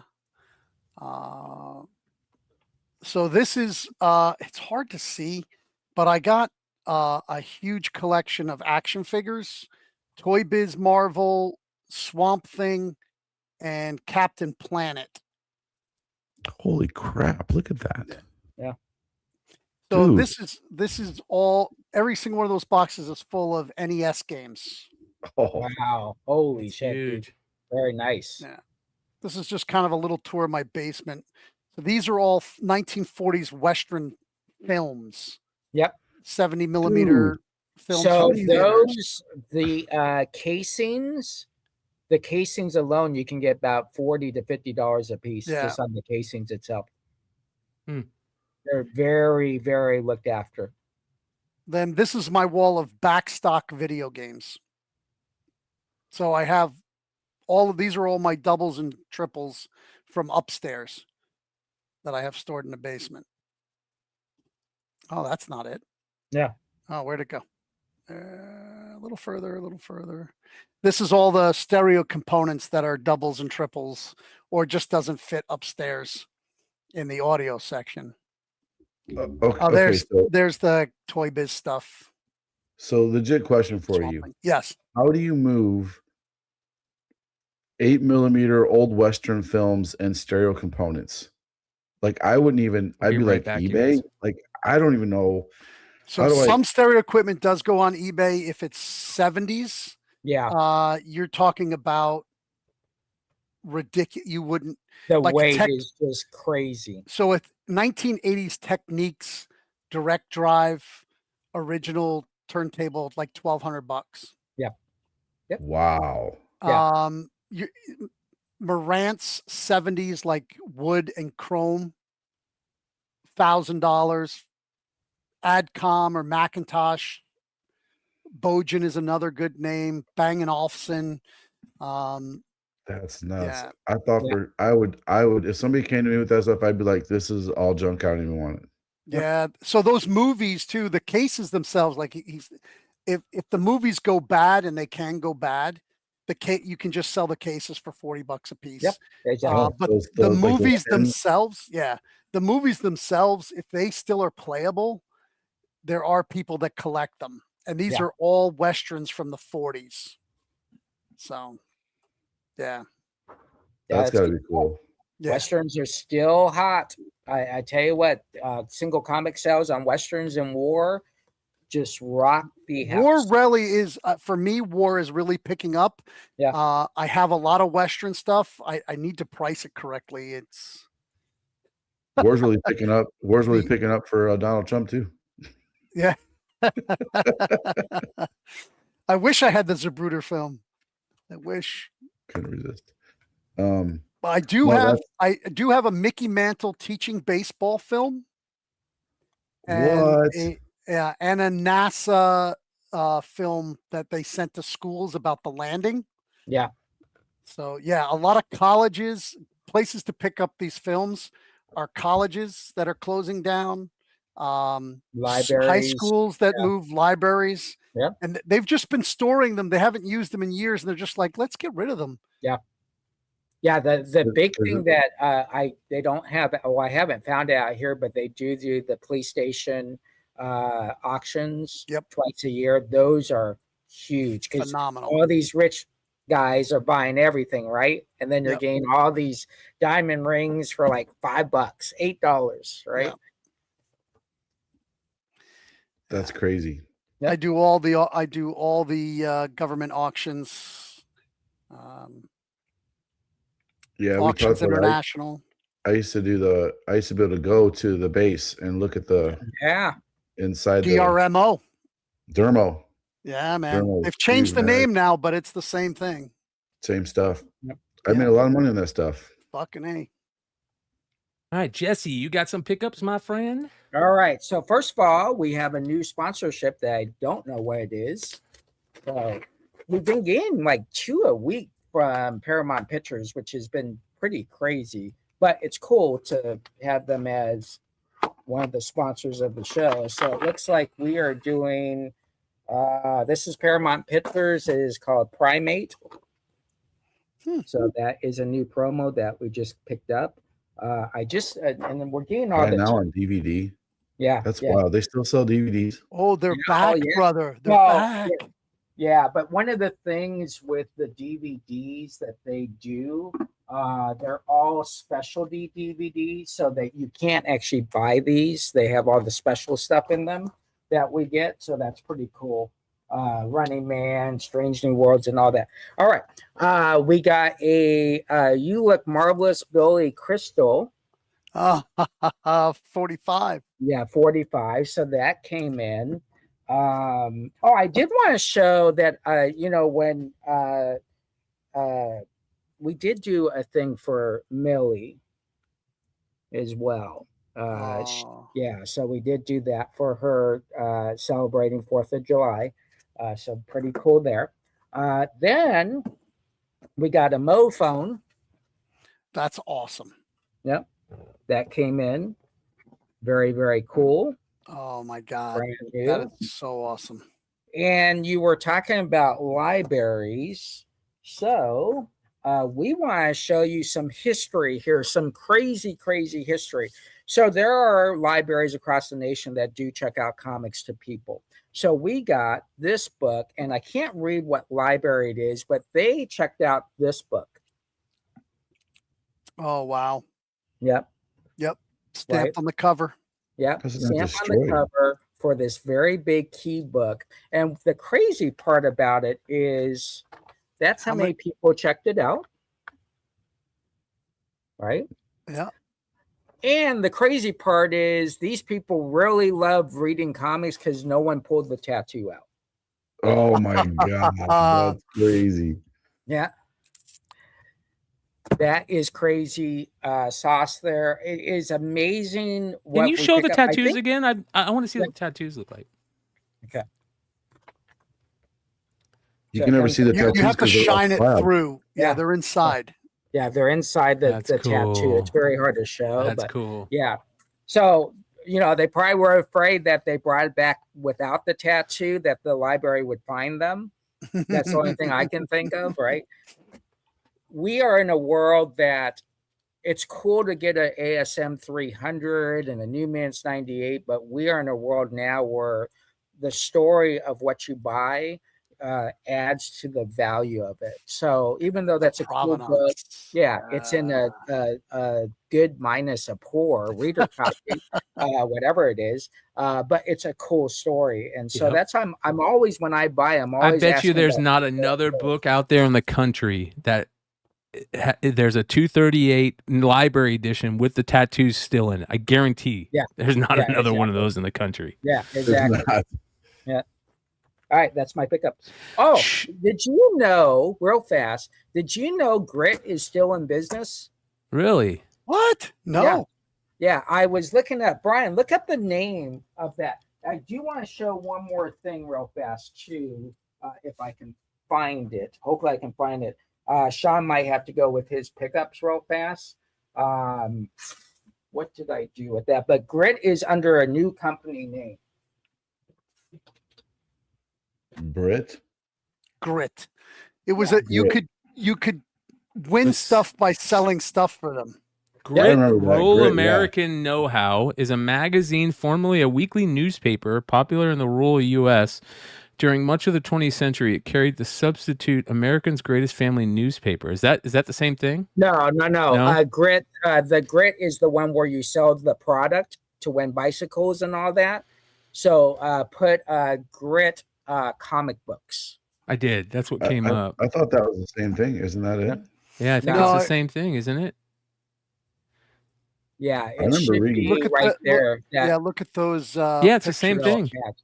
I remember having Grit with Grit and Boys Life was always like right next to each other. Yeah, I'll get it up for next week. I'll show that too. Little League and Newsboy sales. Grit was a familiar newspaper in small towns across the thing. Let's see if it says anything about comics on comic. Yeah, right here. With rapid expansion, later famed as the creator of the long. Oh, wait, hold on. Maybe that's not it. Yeah. No, I'll get the info for you later. I showed. Oh yeah, right here. Here we go. Grit was sold across the country by children and teenagers, many recruited by ads and comic books from the 40s to the 70s. Approximately 30,000 children collected dimes from more than 700,000 American small-town homes during the 50s when the publication still carried the substitute America's Greatest Family newspaper. A comical ad in Richie Rich comic books aimed to recruit more young salesmen, suggesting that Richie's father, Richie Rich, got his start selling Grit. So look at that. Pretty cool, right? Yep. And then we had talked about this, and Brian, I know you were trying to get the info on this, but I finally did find the ad for this, which is a great story. And I can't find anybody. I remember else Grit and Pizzazz. Yeah, Pizzazz. I have the whole run of Pizzazz. Oh yeah, World's Deadliest Fighting Secrets. Oh yeah, you should read that, Jesse, and turn into a badass. Yeah, there you go. That guy turned out to be working for the mob. He worked for the mob, and he got arrested. And and so and he sold that in comics. Here's the ad for Grit. The ad for it. That's the ad for Grit, right there in that book. But friends, you can win your choice of many prizes. But the ad in here is a very cool Count Dante was the guy who that Jesse showed. Yeah. He was the Bruce Lee that could use pressure points ninja. to Wasn't he a ninja? Stomp anybody. Yeah, there you go. There it is. Count Dante. It was all fake and it was all a lie, and he went to prison. Yeah. There you go. So there is the actual book. Let me show you one page real fast, just so you could see how funny this is. This would be great. This is awesome. Yeah. There's some techniques. Ball squeezing.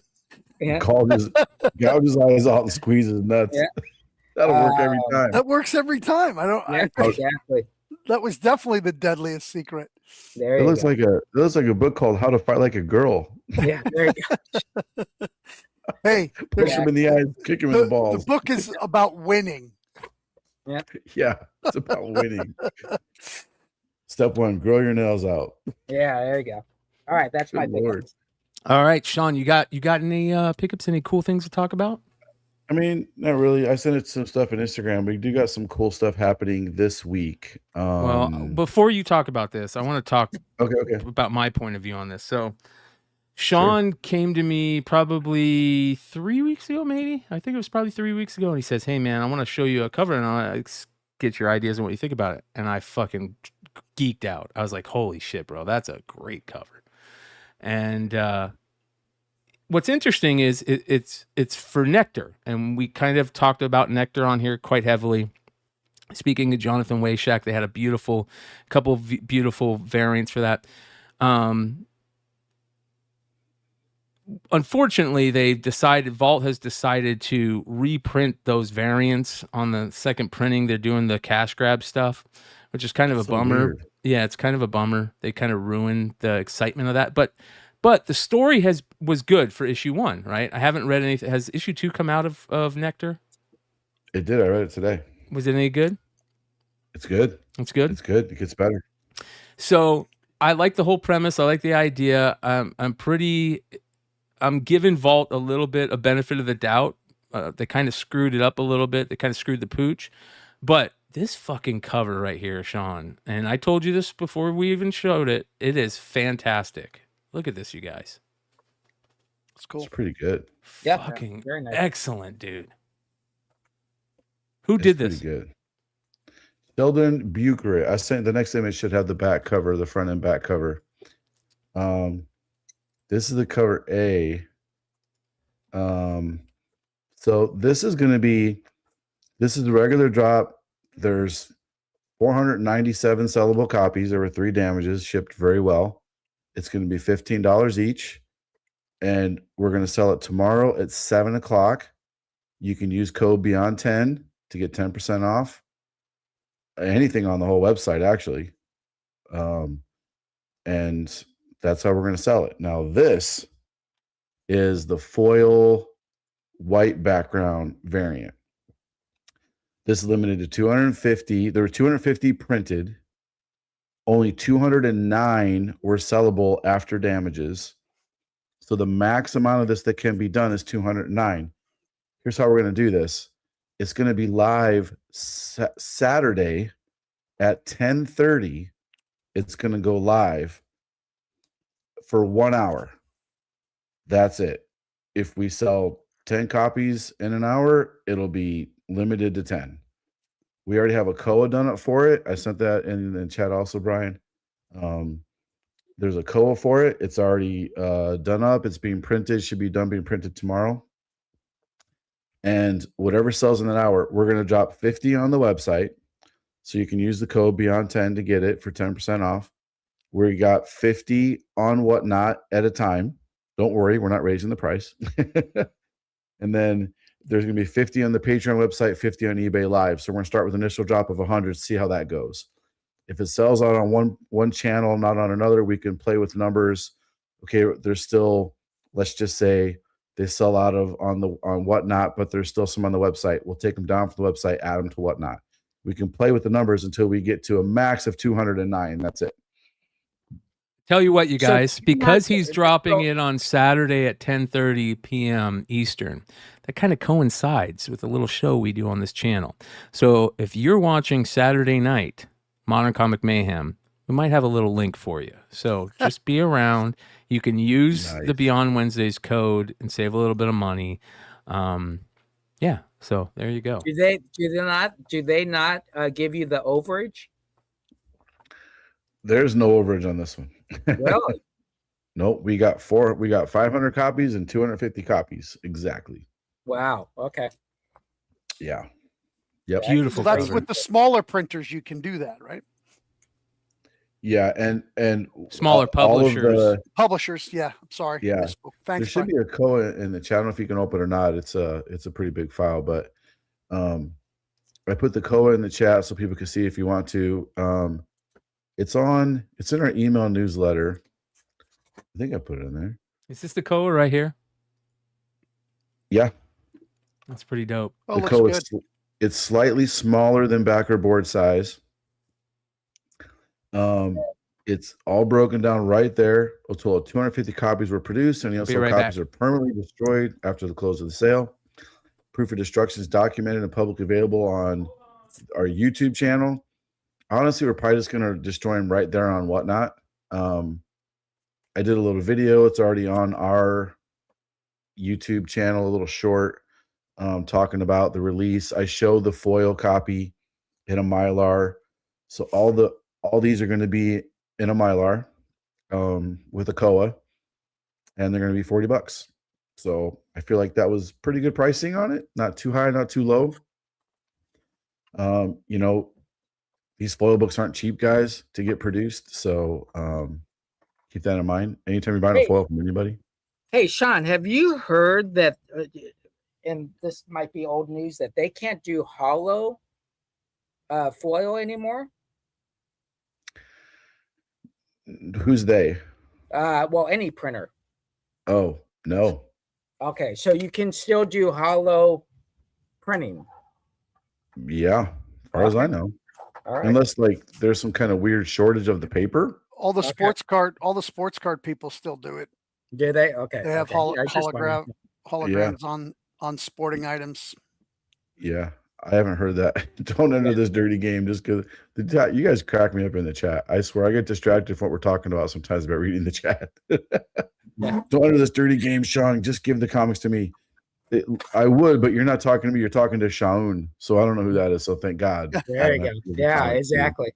So like we have the composition of this is phenomenal. Yeah, it's really good, man. Forget like the skeleton. Just look at the suit, the creases, the buttons, and then you move on to like, oh, then it's in a skeleton in it, and where the butterflies are placed, it is spot on for art, man. It is fucking right there.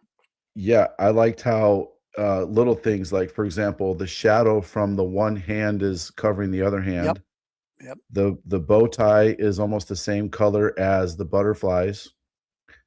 So it kind of blends, it brings it all, ties it all together. If that bow tie would have been a different color, it would have looked really weird. Well, and it also feels like it's another butterfly, right? It's just kind of, yeah.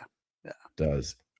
He got, you're right, man. He got the shading, all the he's laying on, it looks like leaves, but butterflies, and then like they transition into actual monarchs with the coloring on them. There's so many details in it.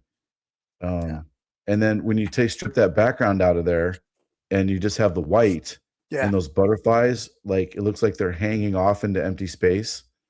It's really cool. And on the foil, that's a shiny silver background, and it looks even cooler. No, that's good. It's good that you're excited. Do you know how many people have tried to pitch their exclusive with zero excitement? Sorry about that. It's funny that crazy. I guess this is your exclusive, right? Yeah. It is. I don't like to. I hate to be the, I always make fun of the let's go sellers on Whatnot. Let's go, guys. I know. Like, I fucking hate them. Oh my God. I can't. I just am like, look, hey, I wouldn't have done this if I didn't think it was great art, number one, right? And I also wanted to have the cover A. I wanted, if somebody likes the art, I wanted to have a good price book, $15. The whole print run is released. Just, you want a copy of the art? Here you go. Right. Affordable for everybody. And it's still a low print run. 500. Right. Yeah, that's not people, yeah. And then, but for the people that want something fancier, a little more collectible, okay, let's take the foil, and I'll do my due diligence and limit it. We'll make it a fun event, limited to an hour. $40, comes in a Mylar, comes with a COA. Let's put the work into it. I mean, do the math. If we sold all 209 copies at $40 each, we're not making a fortune. I mean, Right. Nope. we're not going broke, but Moving like I product. said, I have a lot of overhead. Yeah. So Look, I had my sale, and I let subscribers and dealers loose in my basement. That 150, I sold out. All 20 boxes sold. oh, So of course you did, bro. I moved 3,000 books for $3,000. I wish I could have made it out there for that. I would have cleaned your whole basement out. Well, I limited it to. That's why I limited it to 20 boxes, and I had dealers that were very excited. If I would have had to bring 3 employees in, so we could have got 60. There you go. Were So most I'm of them late for dealers, Emmett, or most of them collectors? It was split. It was split. And what I found is that next time I have to limit readers to a single they had a very hard time, and I think they kind of got bored at about the 3 or 4 hour mark of trying to fill multiple boxes when they're just readers, right? Because there may have been like 6 copies of an Amazing Spider-Man that didn't sell from 3 years ago. Well, that's great filler for a dealer, like especially if he does conventions. Like, oh, I'm getting it for $1. I can get $3 to $5 for this at a convention. Boom, I'll take all of them. But like for a reader, they're like, oh, I only want 1 of that, and oh, there's 10 of these copies. So they had to go around to a lot more boxes. But I need to fill up more books now. I need to buy more books so that I can have this again. So I'm late for my live show, folks. So I gotta get going. We're gonna call it a night. So perfect timing. Real quick, someone did bring up the new rules at eBay on auctions. I want people to read the bottom line. Don't read the top where it says eBay auctions can't be canceled. All right. It's very important that you read the bottom line. That is for eBay proper. That is not for eBay Live. Right. eBay Live, they can still cancel your orders. So be very, very careful when you read stuff like this. Knowledge is power. But it is a good thing because when it happens for eBay proper, it usually means that it's on its way for the whole eBay. So hopefully. Good for sellers. Yes. Yeah. I hope it comes to buy it now, because I've had 4 cancellations this week. That being said, tomorrow night, my Wednesday night review, we're going to have an excellent show. I'm going to reach out to Mark to get him to come on, maybe to talk about Huntsville, because Huntsville Comic Con is coming up, which is his hometown con. We'll talk about New Comic Book Day and some few other things. So come hang out with us tomorrow night. Wednesday night review. We'll be right back on House of Stein Friday night for House of Stein Hot 10 Comics, and then right back here for Modern Comic Mayhem Saturday night. Don't miss it. Make sure you guys hit that like and subscribe. Shout out to everybody that supported us tonight. As a matter of fact, let me run down that real quick, because that is very freaking important to me, at least. I can't thank you guys enough for, Jesse, go to your show, brother. Yeah, I know. I gotta go. Okay, guys. Thanks. I'll see you later. All right, let's see here. My Shopify store is back open. Haven for Heroes Inc. havenforheroesinc.com. And that's important. I think I did reshare that on IG too. Yeah, hell yeah. All right, so shout out to Rye for multiple super chats. Appreciate you, brother. Big Clutch for super chats. Gilbert for super chats. Official Music Pub for membership donations. KRS Comics for super chats. Lord Zero for super chats. BB66 for super chats. Rye for membership donations. Derek for membership donations. There was also super chat at the beginning of the show from, I'm forgetting who it was, but I'm going to tell you right now, from Retro Days, Bartley. Appreciate you guys. You guys are the best. You guys really help this channel, continue to put out content. And if it wasn't for you guys hanging out with us the way you guys do, I don't think we'd be as consistent as we are. So we love you guys. Support all the people in the links below, which are these guys, and we'll see you guys soon. Adios. Thanks, guys.